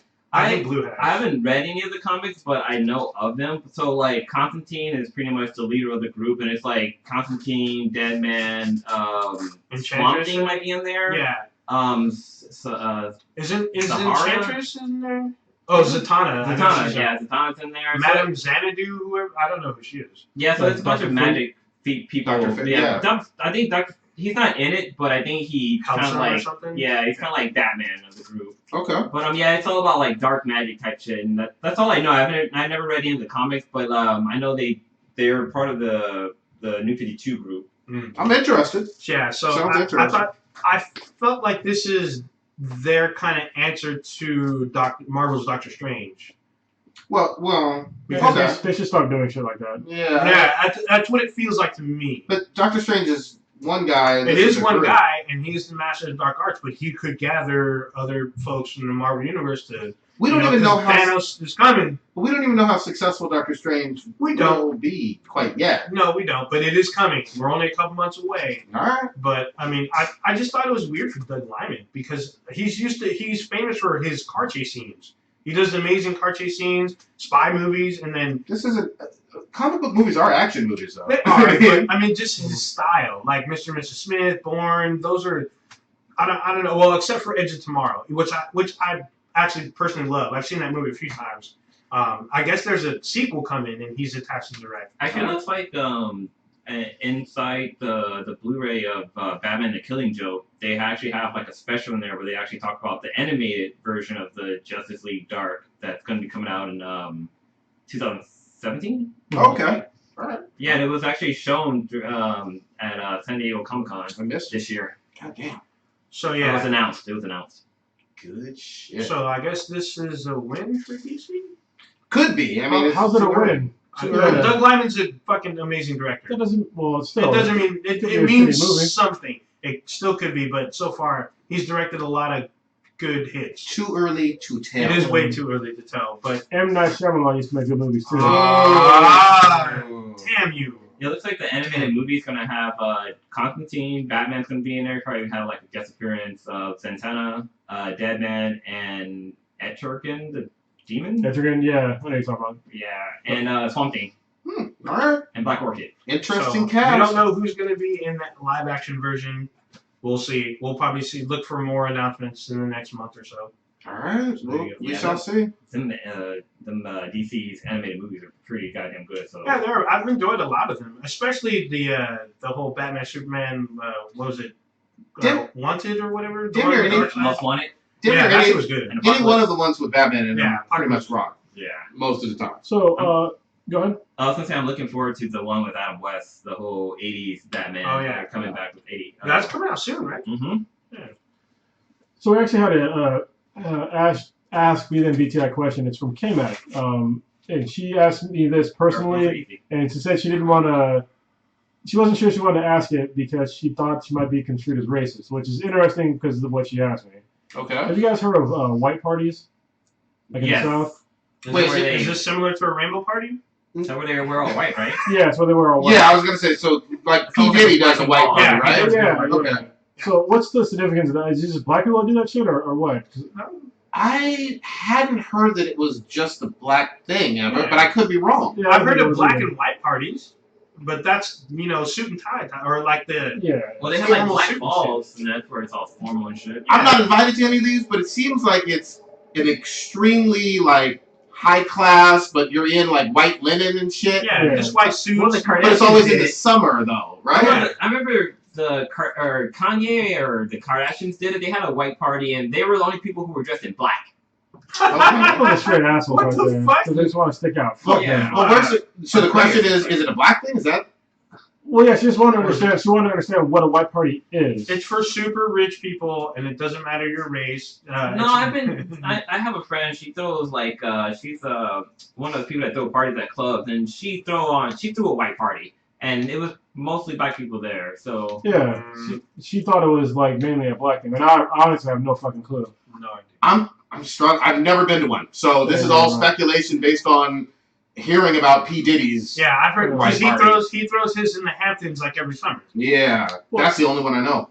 I brought it up to answer a question. Was obviously sorry, Kim, I can't fucking answer it. But the second part of it was that when she was bringing it up, she was kind of apprehensive to talk about it because she was worried about being called a racist, and I was just like, the fuck, like, white people now have been like so shit on, about like racist shit. It's kind of ridiculous now, where they're just scared to talk about racial issues. It's like, look, you shouldn't be labeled a racist if you have a legitimate question about something ethnic. You know what I mean? Yeah. Anybody can ask questions. Yeah. Anybody. It looks like Palm Springs has an annual white party, and they've been doing it since 2001. All right. It's all That's black so people. funny. Well, we obviously got like research it, you know, I think to answer the question. I think it's more people with money type thing, or people that want to be like classy throw a white party. I think it's a class thing. But when Cronus brought this up, all I can think about is when Matt from Pre-Rec Live was talking about how if you want to like offend a white person, you call them a racist. Yeah. Like all these other stuff about calling them like a cracker, honky, none of that phases them. You call them a racist, they fucking throw everything up in the air. Well, with throwing up, they have to immediately go on the defensive, no matter whether it's warranted or not. I think it's getting kind of old, people. It's 2016 now. I think it's time to say no to white racism, because that's really what it is. I think a lot of people, they say there's no such thing as reverse racism. Well, you're right. It's just fucking racism. That makes fucking sense. Like there's a lot of good white folks out there that are so fucking scared of being called a racist that they don't want to bring up legitimate questions. Look, just become a queen of spades, and then you don't have to worry about shit. Yeah, the question is fine. A white party, it sounds like it would be a fucking toga party. Like everybody just wearing fucking like linnets and shit. That's what I think of. Yeah, see, Caveman in the chat in the Infinity Vault says it's a summer party normally. Yeah, because right here on Wikipedia it says a white party are parties in which it's norm for partygoers to dress all in white. That's all it says. Yeah, it sounds like sounds just like the black and white parties where you just dress in like suit and tie or whatever. It's a fucking theme for a party, basically. Yeah, that's what. All right. Sounds like. And if it's at a gay party, it's called a circuit party. A circuit? Yeah, that's what it says here. Oh, okay. All right. I get it. That's actually pretty funny. Wow, yeah. Damn, I got the visual. Yeah, I did too. I was like, wait, what? I was like, oh, connect the dots. All right. Blah, blah, blah. So, why don't we switch gears a little bit? Why don't we talk about Spider-Man Homecoming? Oh, yeah. Sure. Yeah. So they cast Mary Jane Watson, and her name is Zendaya. Yeah, right? I think Zendaya. I think it's pronounced Zendaya. Zendaya. Black girl from Oakland. Yeah. She got that Oakland booty, though. She's definitely not redheaded nor white. So I know. Isn't she redheaded now? No, that's not a picture. Well, I mean, she always dyed her hair, of course. Yeah. But so this is the thing. Is I know a lot of people they want to just kind of shit on like the idea of it, right? But for me, I'm gonna always be apprehensive when they make changes like that to a character that's been the same way in the comic books, because I know right away they are not staying true to the comic. Yeah. And that is always going to be a red flag to me. If you look at successful comic book adaptations in movies and media, it's always been the ones that have stayed truest to the comics that have had the highest amount of success. And for right now, it's been the shit from Netflix. They have stayed the truest to the comics, and they have had a high success rate. Even higher, I think, than most of the movies. Maybe not monetarily, but as far as like popularity and and ratings. And so I think a lot of people kind of forget that. They just want to be like, oh, well, why can't she be black? Well, the character to begin with wasn't black, so I already know that you're already straying from the comic book. There's going to be a problem there no matter what. Mm-hmm. And also, it's funny because Becky from Pre-Rec Live brought this up before. She's like, there's a lot of black people in Spider-Man. And it's an observation, and it's a true observation. Mm-hmm. There are a lot of black people in Spider-Man in Homecoming, which is kind of weird because in the comic, there's not a whole lot of black people in the comic. Because it's during a time where like they weren't really drawing or making characters that were black. Yeah. Oh wait, isn't the Homecoming storyline fairly recent? I think that's to be determined, man. I don't know. Isn't this based off the Homecoming storyline from? We don't know because Civil War is supposed to be based on some shit, and so is Ragnarok. Yeah, so we honestly have no idea. But yeah, I mean, this is one of the things where I think, obviously we're going to wait for the movie to come out. At least me, I'm speaking for myself, not for everybody else in the cast right now. Where I think that diversity sometimes can go kind of too far in one direction or the other. Where it's like, hey, we understand that we need more diverse characters and stuff, but I also don't want people of color just filling white folks' roles. Like, that's not really diversity. I want to see a new character. Kind of like with James Olsen in Supergirl. Yeah, that was like the biggest fuck you ever. Not only is his name James, when he's supposed to be Jimmy, but he's also nothing like Jimmy Olsen. Like in the way he acts or nothing like that. He's like Jimmy Olsen is a nerd, and that guy James Olsen is like the furthest thing from a nerd as possible. He's Eggs from True Blood. Yeah, yeah. And He's it's all like ripped and shit. especially He's with got all that fucked up. BBC that they're all trying to get up on. Yeah, but it's not Jimmy Olsen. They didn't give a fuck about the actual character. Like they should have just made a new character. Like Tyrone or some shit. So Leroy Jenkins! Oh, He's gonna bust all of inside through. couple things for me with this one. And I've heard things from both sides in a lot of ways. Mary Jane is not a superhero. Yeah, She never has been. She's not. Well, you know what? I have not read everything in the Spider-Verse.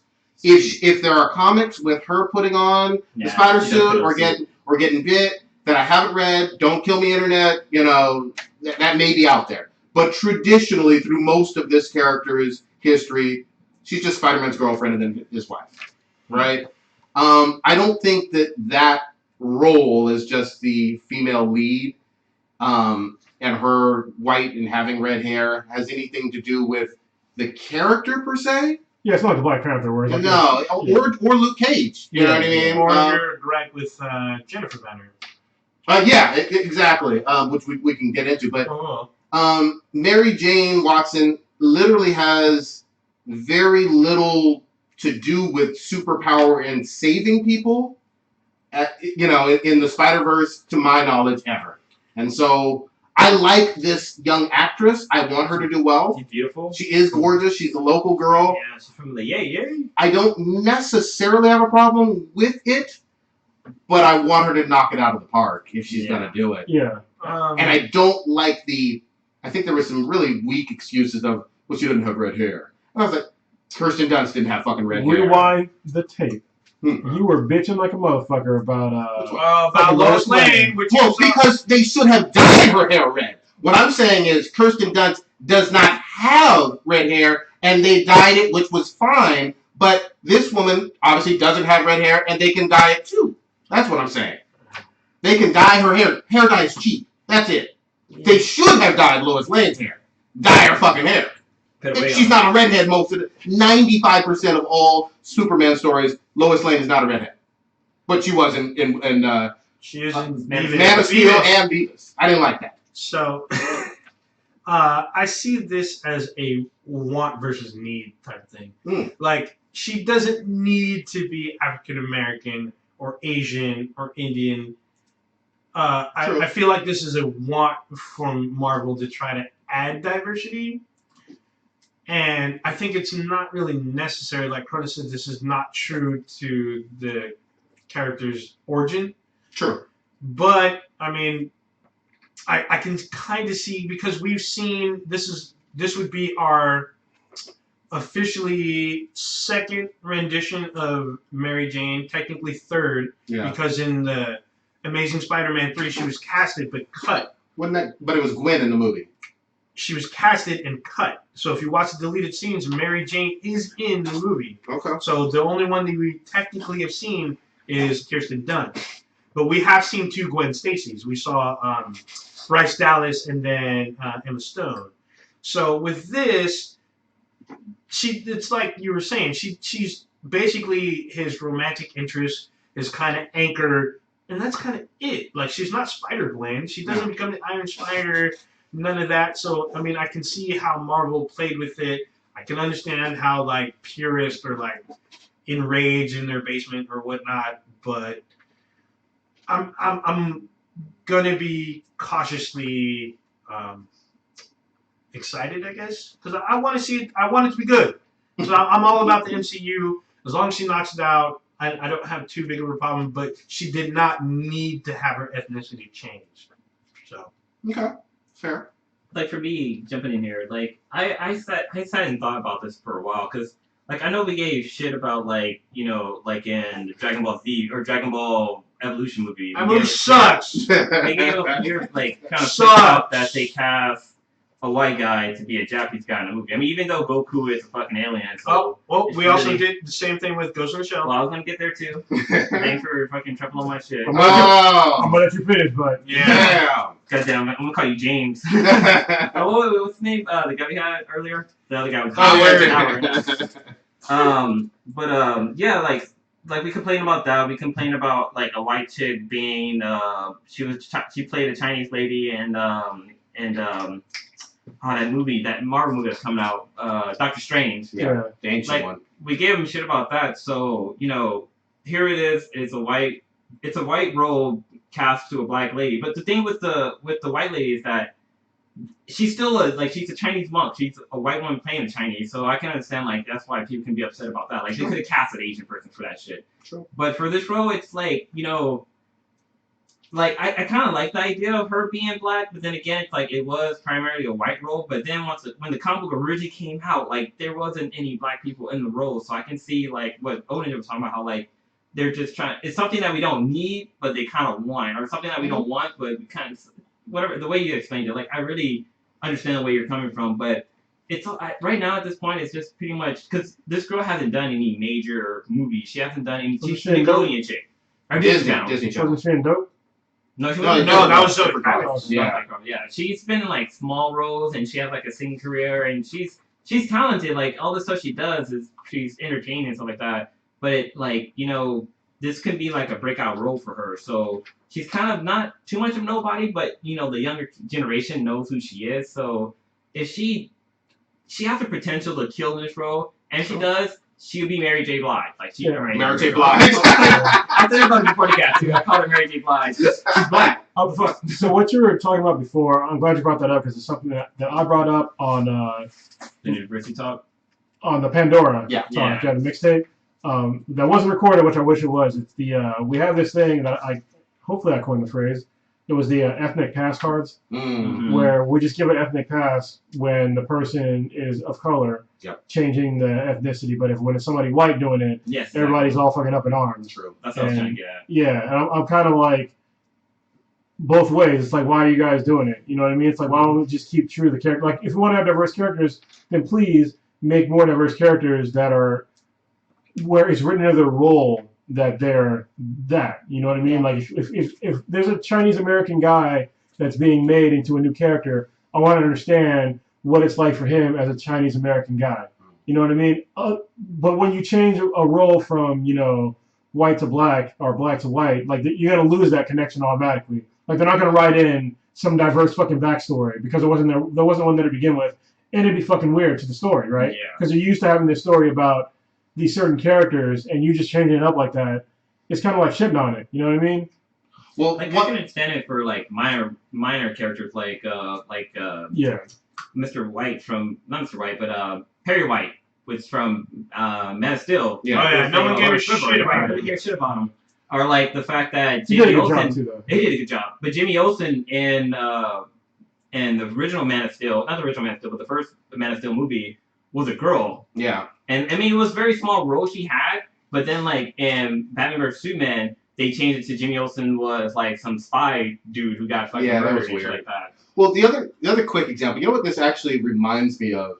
This reminds me of the great show that we almost all of us. Well, Carlos might be watching it now too. The Flash, where Ooh. Iris, Yeah. Mm. who is white in the fucking comics all throughout these years, is played by Candace Patton or whatever. Controversial, No.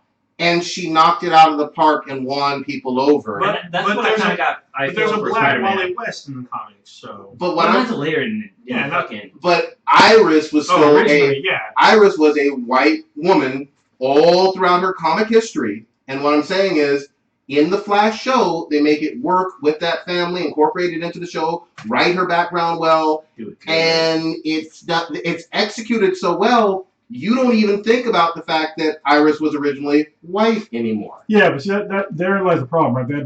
They had to basically overlay somebody else and then bring in all of that on a character that was already existing. What I would like to see happen is to have them start fresh with something new, so we actually have representation, like true diverse representation, other than, hey, we can't have real diversity because people won't like it, so we'll just take this white character and make him black. But You they know did what I mean? both. I mean, like, Yeah, with but the Flash, they have Cisco, who's not in there. You know what I mean? And I mean, they have Joe, who's not from the comics too. Yeah, so. yeah. I hear what you're saying. I think what they did, at least with the Flash, is a really good example of trying to incorporate the best of all worlds, and I'm hoping that Zendaya is Spider-Man's Iris. And she may not be. She may fucking suck in this role. She could, and if she does, we'll roast her ass. But I'm pretty sure she's going to try to go for it because this is the MCU, and she knows that this is going to put her in the spotlight regardless. Yeah. So the question is she going to shine or not? And you were saying, were you saying that Cisco isn't originally in? Vibe. He's a Justice League. But the character of Cisco Remote, he's Vibe. He's always been. Yeah, he's been like a minor character, but he's part of the Justice League. That's what they were building up when he first showed up. When they were talking about the Flash at Comic-Con. Is he going to be a Justice Leaguer or not? And he's always been Latino. He's always been. Okay. I believe he's been. a Latino. I'm not sure about Mexican or not. Got it. And one thing I just want to put out there is that like if you go back to like way back in the days in movies and stuff like that, when it came to like Native Americans, a lot of those roles were played by like Italian people. Oh yeah, definitely. It's like historic knowledge that's how it fucking worked out. Like they didn't actually have Native. And I think even for that movie with Leonardo DiCaprio where he gets raped by the bear. Oh, The Revenant. Yeah, The Revenant. I think a lot of the people there were Italian as well. Well, it's just like in the old Star Trek movies. All the Klingons were fucking white. Yeah.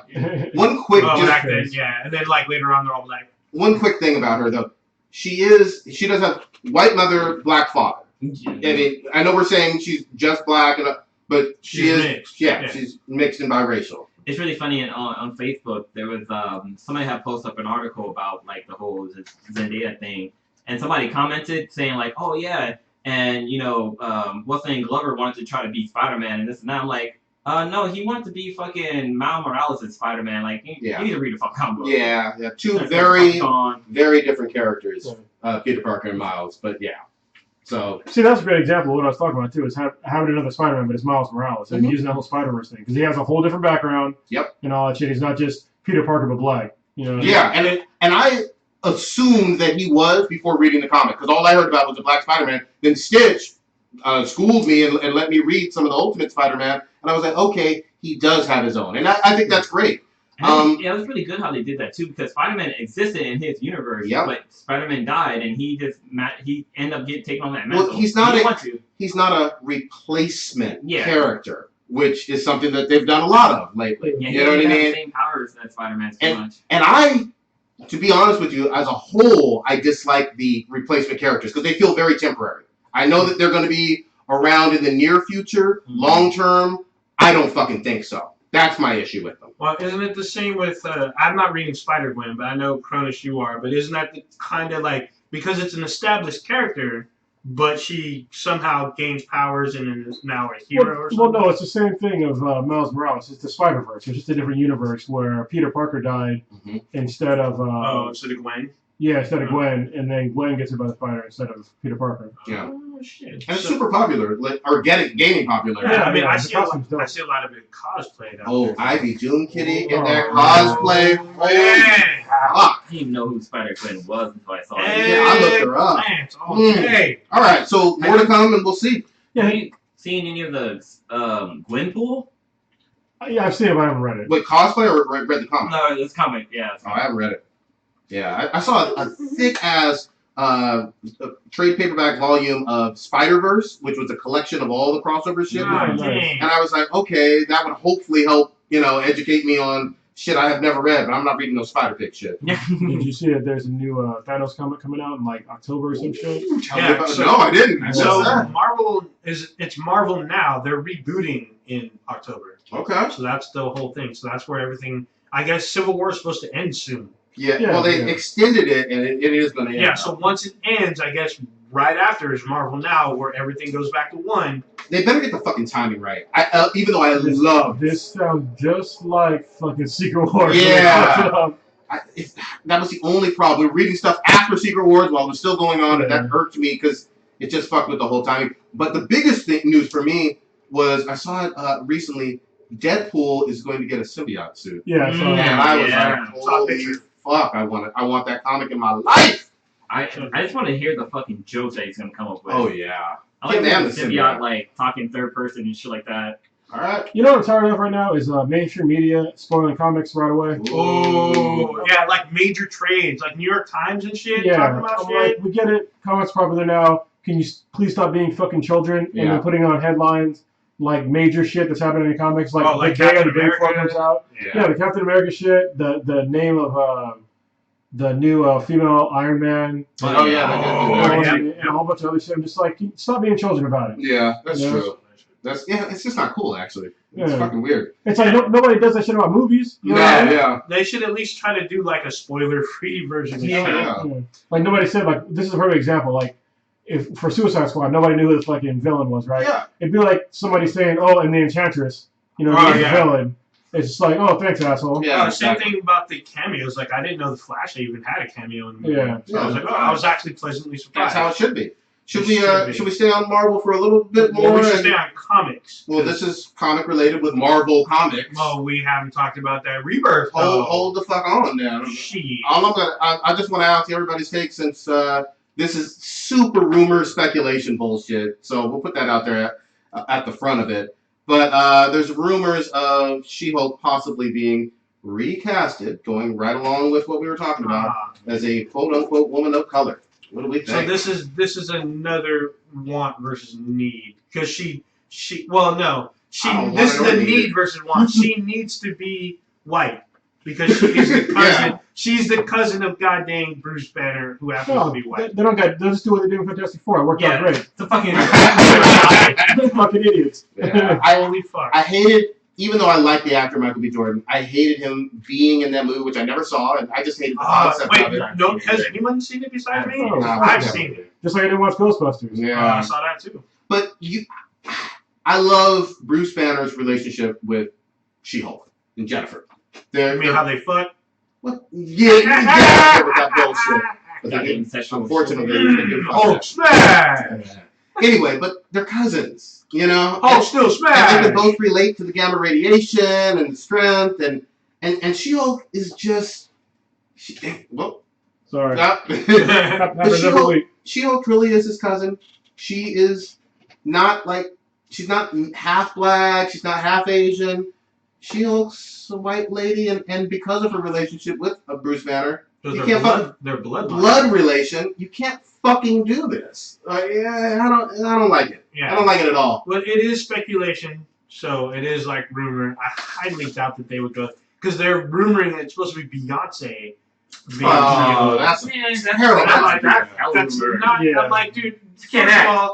First of all, no, she can act, but she's not She-Hulk whatsoever. She can't. She's not bulked up. None of that. Well, if it was Gina Carano, she could probably get both up. I mean, like, look at what's her name did. We shit on her. Gal Gadot. Yeah, but Beyonce has a musical career. Yeah, She doesn't spend she that got the much. Beehive. I do not want to see Beyonce as She-Hulk. That would make me not want to watch. Exactly. If it was Gina Carano, though, I would definitely watch. And I like Beyonce. I mean, she's cool, but I don't want to see her acting as She-Hulk. No. Yeah, I don't see that. I would love to see She-Hulk in the either Netflix universe or MCU universe. I don't know who do they own her already? I think it's supposed to be Netflix. Okay. Because it's supposed to be. Yeah, it's gonna be Netflix. Yeah, she's supposed to be one of the Defenders, right? I think. Oh, okay. I don't know. think so. I don't know. We'll see. Ooh, we're about a month away from Luke Cage. Well, I was gonna kind of jump back to the She-Hulk thing. Like, if they do it, I hope they don't do it like, you know, she was some random ass chick that just happened to get hit by a fucking gamma ray. Oh, with no relation? With no relation to the Incredible Hulk. That would piss me the fuck off. Yeah. I mean, because right now Netflix, all the Netflix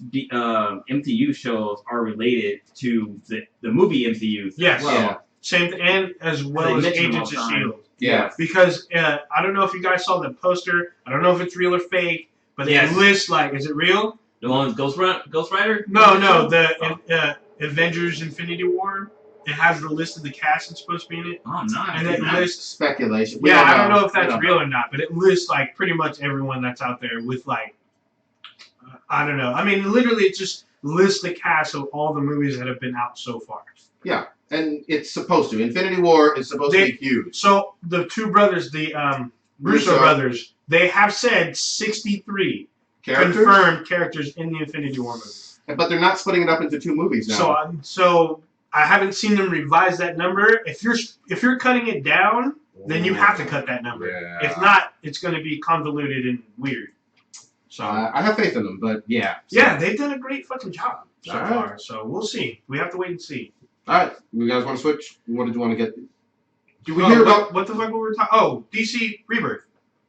You want to stay on topics? I haven't read any much. I'm still a little bit behind, but the thing that I'm excited for, I picked up Blue Beetle #1 today. Yeah, that as well. I liked that Jaime Reyes character from Justice League versus Teen Titans, and obviously he was in Young Justice too. Yeah. Okay. I got that Deathstroke. Yeah, so did I. I picked that up. I hate their two #1 bullshit though. They keep doing that horse shit. Oh yeah, because there's like Cronus. There's the one shot and then the actual. But it's not called a one shot. Yeah. Yeah, but it says #1, so I'm looking for #2s and They shit. both say It's like, #1, and I was like, Yeah, I had to flip through it. Like, is this? This new? is it? No, it's not. It's fucking weird. Because I'm missing one. I don't have the Green Arrow one. They should do like the All-Star, like how they're doing with the Batman. How there's. No, but he had the rebirth thing too. Yeah, he Oh, did. yeah, too. So he's got 3 fucking comics out there. Let me show you what we're talking Actually, about. I have it. Yeah, because I know I was at Treasure Island today, and like I was looking at a comic book, and I saw that there was the Batman All Star, then I saw that there was Rebirth Batman, and there's Batman Rebirth, right? Yeah. Oh, there's another one. So it's like Batman and the Monsters. Detective comics too. No, not that, but there's Right. also the something Monsters or something that's coming. Coming later, yeah. Yeah, it's in October. Wasn't the whole reason with the whole convergence thing? Because We they don't- kind of converse all the worlds together. We don't talk about convergence. This just sucks. There's too many fucking worlds and shit going on, and that's what the whole. I thought that's what Rebirth is for, to make it all kind of condensed. And in general, it is Yeah. doing that. It's just they should do a issue #0 and an issue #1. That would solve Yeah, all the that fucking would problems. solve that. That would stop my headache. Like a 1.5 and shit. No, just do a 0. 0 and 1. Some comics have done 0, Kronos got the examples for the YouTube list or viewers. and for us, Yeah, exactly. because some of us have not Yeah. seen it. Yeah, there you go. I know I saw the thing with the Flash last time we. I haven't cast. flashes. Yeah. So a lot of them have that. Alright. I'm actually missing Wonder Woman #2. So, That's this it. one's on. Phones. all right, so this is the problem. This came out a couple weeks ago. All right, so see what it says? He's holding Deathstroke. Yeah. Says- It says Deathstroke #1 Rebirth. All right. Then what came out today was Deathstroke #1. Yeah, exactly. Deathstroke, or it says Rebirth Deathstroke #1 Yeah. instead of Rebirth Deathstroke. So yeah, it's fucking Same retarded. font on the fucking Rebirth and shit. Yeah. Yeah, it's all it's fucking- confusing. Deathstroke is spelled the same, or Yeah, it's all the the same same. goddamn way. Yeah. God So, damn. so when you go to a comic shop and you see two of these, you're like, okay, is one variant? Yeah, exactly. Or that's what it really seems like. This seems like a variant, but it's not a variant. Yeah. So Well, one says DC Universe, the other one doesn't. that's Right. too subtle. But they need to just say one shot because everybody understands what the fuck a one shot is. Yeah. Issue 0, issue #1. That's how they So- fucking should So what do you mean by one shot for people out there that don't know? A one shot is basically it's just a one time comic. Like basically everything that in the story is contained in that one comic. Okay. So But these ones they're kind of linked, but they're still #1s. It's So just it should be a 0. yeah, it should be 0. It's the dumbest marketing ever. So I actually have what You need some Chronos- tape for that bag. So this is actually a Yeah. That should be a variant because the original is Should a be a different color. but it's also a one shot. It is Yeah. also it is the one shot, but the original or this is actually second print. Yeah. Original print is blue, and I have a green one, and then I have Batman #1 in this pile somewhere. Yeah. But yeah, so it's super confusing. So But overall, the stories have been really good. The ones that we've all read and whatnot. So I'm Yeah. liking that. The only one I didn't like was the new Superman. Yeah, the Chinese. Hot garbage. Yeah. yeah, I'm debating if I should get Superwoman and Supergirl or I either one. passed So- on Superwoman. They did a kind of a clever thing. It's not Superwoman. Oh. It's Superwoman's. Oh, women's. Oh, Women. What Oh. the fuck? Yeah, so there's actually two of them. Oh. Oh, so I was wondering why they were like the S was on the side. Let me see if I can find it. You guys see what I'm talking yeah, I about. saw it. It didn't say Superwoman, but it's, So it's like Lois Lane, So though, it's right? in it, right? it's Lois Lane and Lana Lang. Lana Lang. Oh, Yeah. and Lana. Oh. Interesting. And they both have superpowers. Both Superman. But are they both brunettes? Love though? interest. No, one has red hair. Fucking shit. So, and then there's Lana Supergirl. Lang had red hair. So Nah, just fucking it looks yeah. like everything so far DC that I have seen has had a one shot. So like Batgirl, Deathstroke, What is it? Red Hood and the Well, Outlaws. for Deathstroke, Flash. we think that Flash. these are. I have Flash. I haven't read both of them. I read only one, but we think that they're connected. I don't know if these are one shots for sure. Oh, for Deathstroke? Yeah. No, I think Deathstroke. I think everyone starts with the one shot. Like there's the one shot and then there's the number one. Oh, okay. All right. So far I've that's read it. what I have seen. So Justice League, Green Lantern, Hal Jordan in the Green Lantern Corps, So all of those. and I can't read everything, but I love the Green Lanterns. Oh, with the two with Jessica Yeah. Cruz and Simon Baz. Yeah, Yeah. that's gotten extremely good, especially with the Red Lanterns being in there. And it's actually in the Justice League too. Yeah. Yeah, exactly. Yeah, it's like it's in both really. So what I'm liking about Justice League so far is that each hero is involved in their own storyline, but then they seem to take a tangent, squad up in Justice League, and somehow come back or deal with whatever. I don't know if it's in the future or whatnot, but I don't know if they're running side by side. I know the Green Lanterns are, because they leave. They have to. They talk about what they're doing, then they got to come back and deal with it. No, they have to because Hal Jordan gave them one lamp to charge their ring and said, y'all gonna work together or you basically can't be lanterns. Yeah, no. I'm talking about when they squad up the Justice League. Oh, I'm talking about they need to go back and finish what they're doing. Yeah. The only thing I will give shade on is Jessica Cruz with the Green Lanterns is bitch made all of a sudden. What do you mean all of a sudden? Has she always been this? No, way? not in the dark. In the Dark Side Wars, she was kind of badass for most of it. Yeah. And So now she's way. What's up with her and not being able to make a construct? Yeah, I don't know where they're going with that, but. So they're waiting for her to have. I'm assuming they're going to do it to where. So Simon Baz has Emerald Sight, which I guess is new. So they'll probably have it to where she has some new Emerald power that nobody knows about. Those motherfuckers. She got that Emerald Poontang. Oh, Shudo. Yeah, so if you look at the cover of Superwoman S, I'm showing it on YouTube right now. But there's like I thought this. It was weird where they placed the Superman symbol, but it's at the end of Superwoman, so Superwoman's, and there's two of them. But it's interesting if you actually look at the image. There's a super person here and there's one there, and their hairs are different. Is that? Yeah, I'm not with that. The two that are on here. So that's Lois and that's Lana. So, Okay. Oh yeah. Oh okay. That's. Yeah, Lana's the one in red. Oh okay. Shit. All right. Nice. And I am liking Wonder Woman so far too. That's great. really good. Oh yeah, I'm missing issue 2. I have up to issue 3 so far. I'll give it to you. All right. I gotta buy it. Should we switch on up? But All right. You know what I want to hear about? So Blue, Oh yeah. biggest Batman fan I know. Telltale comes out with a Batman game, and you played episode 1. What was your thoughts? First, let me just say, the way this gameplay goes is, you're kind of the director. It's kind of like, Dragon's Quest. Dragon's Quest, yeah. So you pretty much have to kind of push the buttons in sync with the gameplay, and if you fuck up, it's like Rain. It's like that. How if you don't hit the button right, Heavy Rain. Heavy Rain, yeah. Where things doesn't work out, and you can end up dying and have to play the level or that scene over again. But so far it's a good ass fucking game. It's up there in my Batman games because every decision you make has an impact on the fucking game, and it gets to the point where it gets kind of stressful because you have to make. When you make your decision, there's a counter that's going, and you have to make it in that certain time frame. If not, it's gonna randomly select something.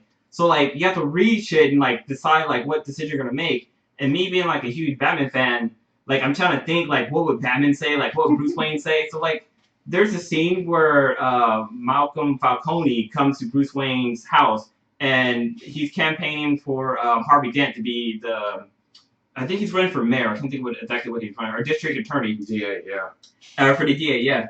And he gets Falcone to come and try to support him, and Bruce is like, why are you having this guy come to my fucking house? And he's a known fucking what's the name? He's like, well, allegedly he's a fucking gangster or whatever. And so they go to the back room, and Falcone's telling Harvey Dent he can't come in there. And so you have the decision to make, either you don't let Harvey in there, you do want him in there, or you don't want him at all. And so I'm like, no, I'm not gonna have I'm not gonna come in here without Harvey. But when I made that decision, I'm like, if some shit goes down in this room, Harvey's gonna see me fucking break Fool's nose and shit like that. So I don't want him in there. I want to be able to do shit fuck up people. But I was like, no, let me have him come here so he can be like, kind of backing me up. So he comes into the room and then like up on the top he'd be like, oh, Harvey's gonna remember this.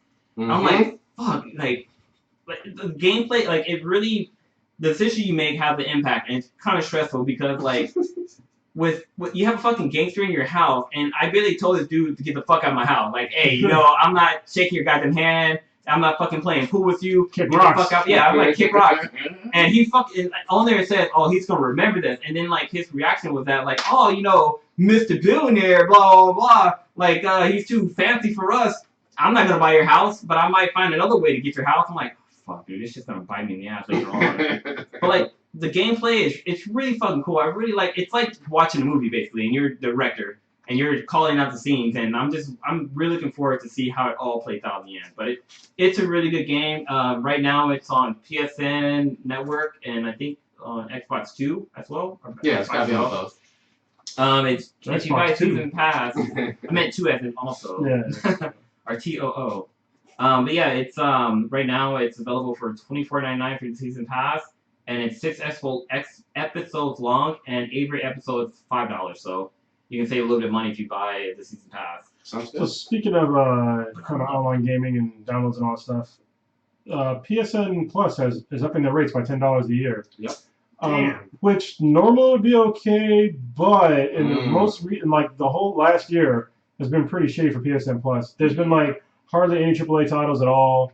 They really fall. When it first came out, it was like AAA title after AAA title, like every fucking month, and now they've really fallen off. So I hope that with this increase in price, they will bring back the great games other than indie titles. I mean, indie titles are cool. But I don't want to pay $60 a year to play indie titles. Yeah. You know what I mean? Yeah. Well, and they coupled it with the online for the PS4. Like, if you want to play games online or whatever, you have to have PSN Plus, right? Some games you don't have to. Okay. Like No Man's Sky, I don't think you need to. Okay. But like It's not really online though. a lot of the indie games are pretty cheap too. Like they're like Yeah. $5 or $10, so you're not really getting your money worth. I mean, we've talked about this before, and I love Sony, but I'll give them shit when they deserve it. Yeah. They've fallen off on their PSN free games for Oh, yeah. PS4 and for Vita. I don't really look for the PS3 anymore, but Carlos says what's up. oh, what's up, Carlos? There haven't been any like cool features either. Like before, they used to have like not screensavers, but like backgrounds you can download. But there hasn't been any of that either. Yeah. Or, like there've been a few like exclusive demos, but even that, it's like This is what I expect. Yeah, Just to wow. give examples, at this point, when it's midway or even past midway through 2016, they should have Infamous First Son free.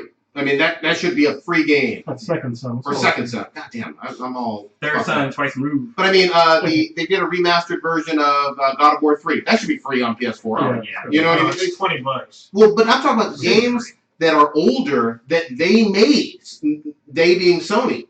Why aren't those free on PSN? They used to have badass games. Not Centro. What are the... Saints Saints Row Row the 4. Was that free? Yeah. Okay. Yeah, it's free on both systems. Yeah.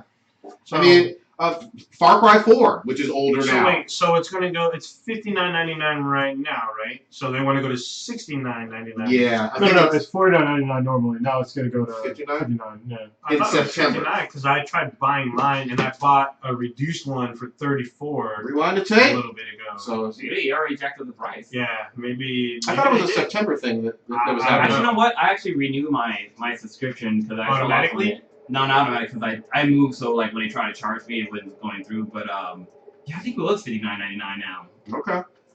I'm down for them. They do need to step up their free games or discounted games. Yeah, it's going to $59.99. Yeah. Okay. So there you go. All right, Did y'all. I say when? I think it's in September. Hold on. Holy shit. Yeah, September. Yeah. Okay. So this is the good time to still buy your year long before the price increases and goes up a little bit. But it's not a crazy amount of money, but they do need to improve. Yeah, they Obviously. definitely bring some A titles. Well, let's see what the September one will bring. Yeah. What games do we have here? Are they going to talk about it already, or Yeah, because Yeah, September is like it's a pretty week close. away. let's see if you can find that? That'd be great. And Yeah, it's not much. Well, yeah, we're- that's all right. Well, Go I mean, they got the what's the name coming out in October. The PlayStation VR comes out October 1st. Yeah, but I'm talking about free games, though. You know what I mean? I want that free. You know? Yeah, because like Xbox had their games like Sunset Overdrive. That was free Of course, and it back in should. the day. If it's produced by you, and it's been like 2 years or a year and a half. It was literally like a year. Then or less. Either put it on there for like $10 or $15 or cheaper, or do it for free. You know? Yeah, or even like Red Dead when that was available, it was $7. Yeah. But it shot up to $30 fucking dollars. Yeah, right now I'm looking at the PlayStation Plus site, and it's right now it's $49.99. So I think that's how much I paid. So like $59. Yeah, I paid like $34 or some shit. Good shit. All right, should you got anything to switch gears to? We're trying to get in here, old ninja. Oh, did we want to do the Ass Beating MBTI? Oh yeah. Go ahead. There was only one. What's with the Fave Sevens then? Let's save that for when we have Stitch for a full cast. So let's round it up. All right. Blue, what you got this week? You know what time it is right now? It's fucking robot time. Oh! Right now, somebody's sitting there fucking.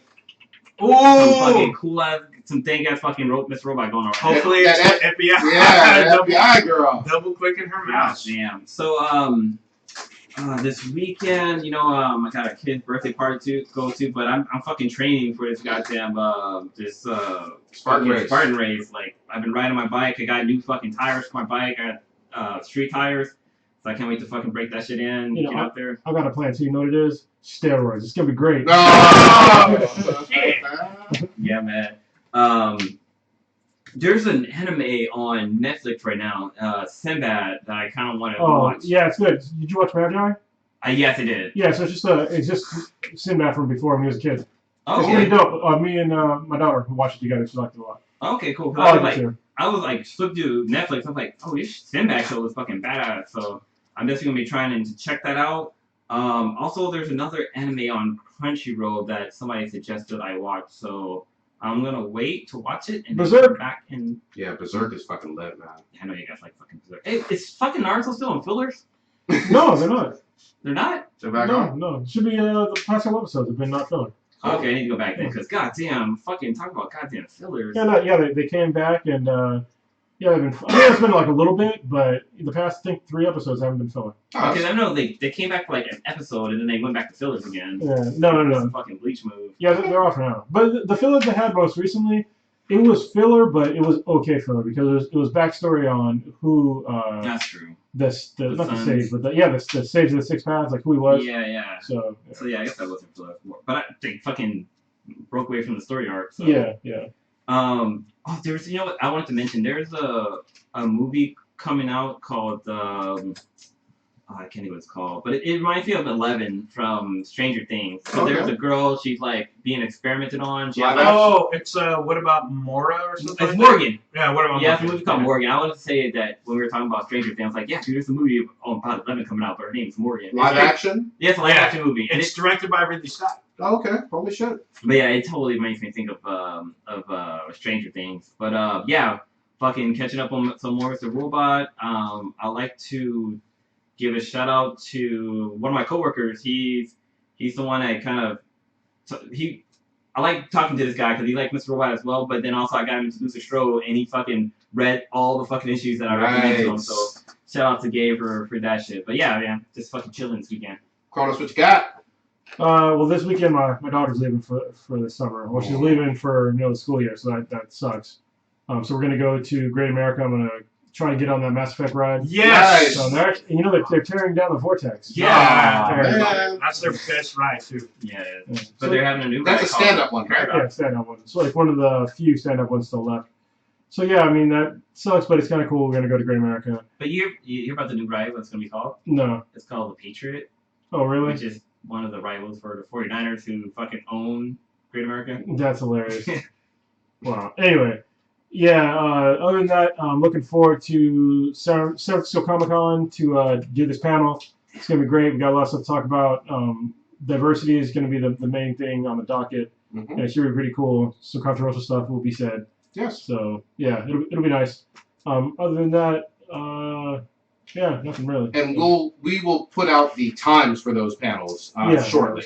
Oh, and I'm thinking about competing again in jiu-jitsu, so nice. It'll be next couple months. Ooh, that'd be awesome. All right, old ninja, what you got? So like we said, Miss Robot's tonight, so I'm gonna try to catch that tonight. Yeah. I'm gonna be probably back on some No Man's Sky. Just that's like my chill game for a little bit. Stitch and I are going to the Heroes and Fan Fest on Saturday in San Jose at the Convention Center. So it is all weekend, but we're only going to be there Saturday.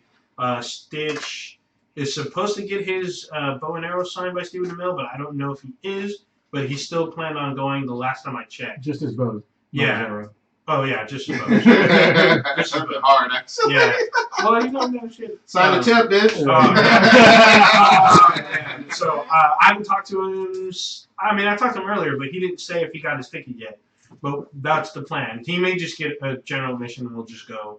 We'll be representing the cast, passing out cards, and then doing the San Francisco Comic Con in a week. Yeah, the next weekend. Yeah.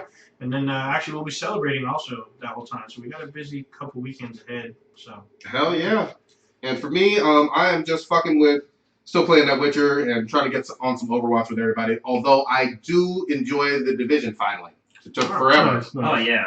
Thanks to Stitch and playing with Blue, it was really fun. There's no fucking issues trying to play. Yeah, exactly. We finally leveled up past level 10. Like Holy shit! We're noobs. You know? It wasn't that I was new. Every time I tried to fucking play it, there was an update, the server down, I couldn't log into my goddamn account. I'm like, I fucking rage quit that game. Yeah, it's weird. And I still need to set up, like, we should do a Beat and BTI PSN group. You know what I mean? Yeah, so folks who are listening can jump on there. Oh, you mean like separate? actual group Yeah, on there, okay, social group or whatever. So Well, I don't think a lot of people knew that we had a Twitch channel, so I actually posted today, and some people were like checking it out. So cool. right now it's only you can see Blue playing the Batman game. Actually, he plays like half an hour worth. Yeah. I think Cronus and myself are gonna probably Twitch out some more stuff. I think if you guys do the Division, you guys should Twitch that out. Definitely. Sure. Well, I know after next week I'll be able to switch a whole lot more. So. Okay, Good. yeah, I might Twitch some No Man's Sky. I'm gonna see about trying to get that to work, and then if not, I'll just Twitch out some like stuff on the Xbox. Actually, one quick thing about the Batman Telltale games is that when you first play the game, you get to choose the color of like the computer that Batman worked with, and it has an effect on the game too. Oh wow, that's actually pretty Like your interesting. weapons and stuff all are that color, which is fucking great. Oh, that's why your stuff was like that. So if you go to our Twitch channel, watch Blue play, and you'll see what he's talking about. Yeah, it's Cool. fucking cool. All Good right, shit. all right, hold on. So we were just talking about San Video games! Francisco Comic Con, and you know what's great? Comic Con in a box. You know how you get that? LootCrate.com. So Loot Crate is basically Comic Con in a box. You get really cool gadgets and T-shirts that are all geek and nerd related. You can also get it in different styles of boxes. I don't know them all, but I know that Stitch, he got a pet's like Loot Crate. Oh yeah, for his dogs. Yeah, for his dogs, because he has a few dogs. It's a great service. You pay a low monthly fee. I think I'm paying like $13, which is less than the cost of a T-shirt, and it comes with a T-shirt plus a bunch of random gadgets. I'm missing my alien thing. I don't know where I put it. It's like our mascot for a while, but eventually I'm gonna put some shelves up in the background here so I can actually put up all my Loot Crate stuff because it's pretty cool. Oh, Ninja, why don't you? Well, actually, no, the video's off right now. But this week or this month they had a really cool box that could break down into a hammer, which is Harley Quinn's hammer because the theme was Suicide Squad. They have every month it's a theme of stuff. One of them I had was Deadpool. So if you're watching the podcast today, you would notice that I had a Deadpool shirt on. That was from Loot Crate. So I do wear the Loot Crate shirts quite a bit, especially on the podcast, so I can give them some advertisements and then talk about it when we're in the podcast. So, yeah, if you guys do us a favor, go to trylootcrate.com/BThenBTI, enter the promo code BRIDGE10. You will save 10% on any new subscription. Once again, that's trylootcrate.com/BThenBTI, promo code BRIDGE10 to save yourself 10% on a new subscription. Like a bridge you walk on. Be sure to rate us on iTunes. Seriously, go to fucking iTunes. Go to benhatproductions.com and check out us and our other podcasts like our sister podcast, Red Girls Are Easy, Cronus Does, and MJ Better Than Cubby. Yeah, you guys didn't do another one of those. Yeah, once Stitch gets off this schedule right here, we should do one very soon. Yep. Also, you can find us on Twitch. If you go to twitch.tv/BThenBTI, you can see us play video games. Hell yeah. And definitely check us out on YouTube if you ain't checked us out already. You can check out our React videos to both music, games, trailers, stuff like that, and also check out the Before and After cast where your boy Blue here rolls up with one of the cast members and we talk about behind the scenes type shit. Tweet at us at BThenBTI and Facebook at BThenBTI. Harambe was an inside job. That fool did. Prodigy killed her. But a brownie will rise.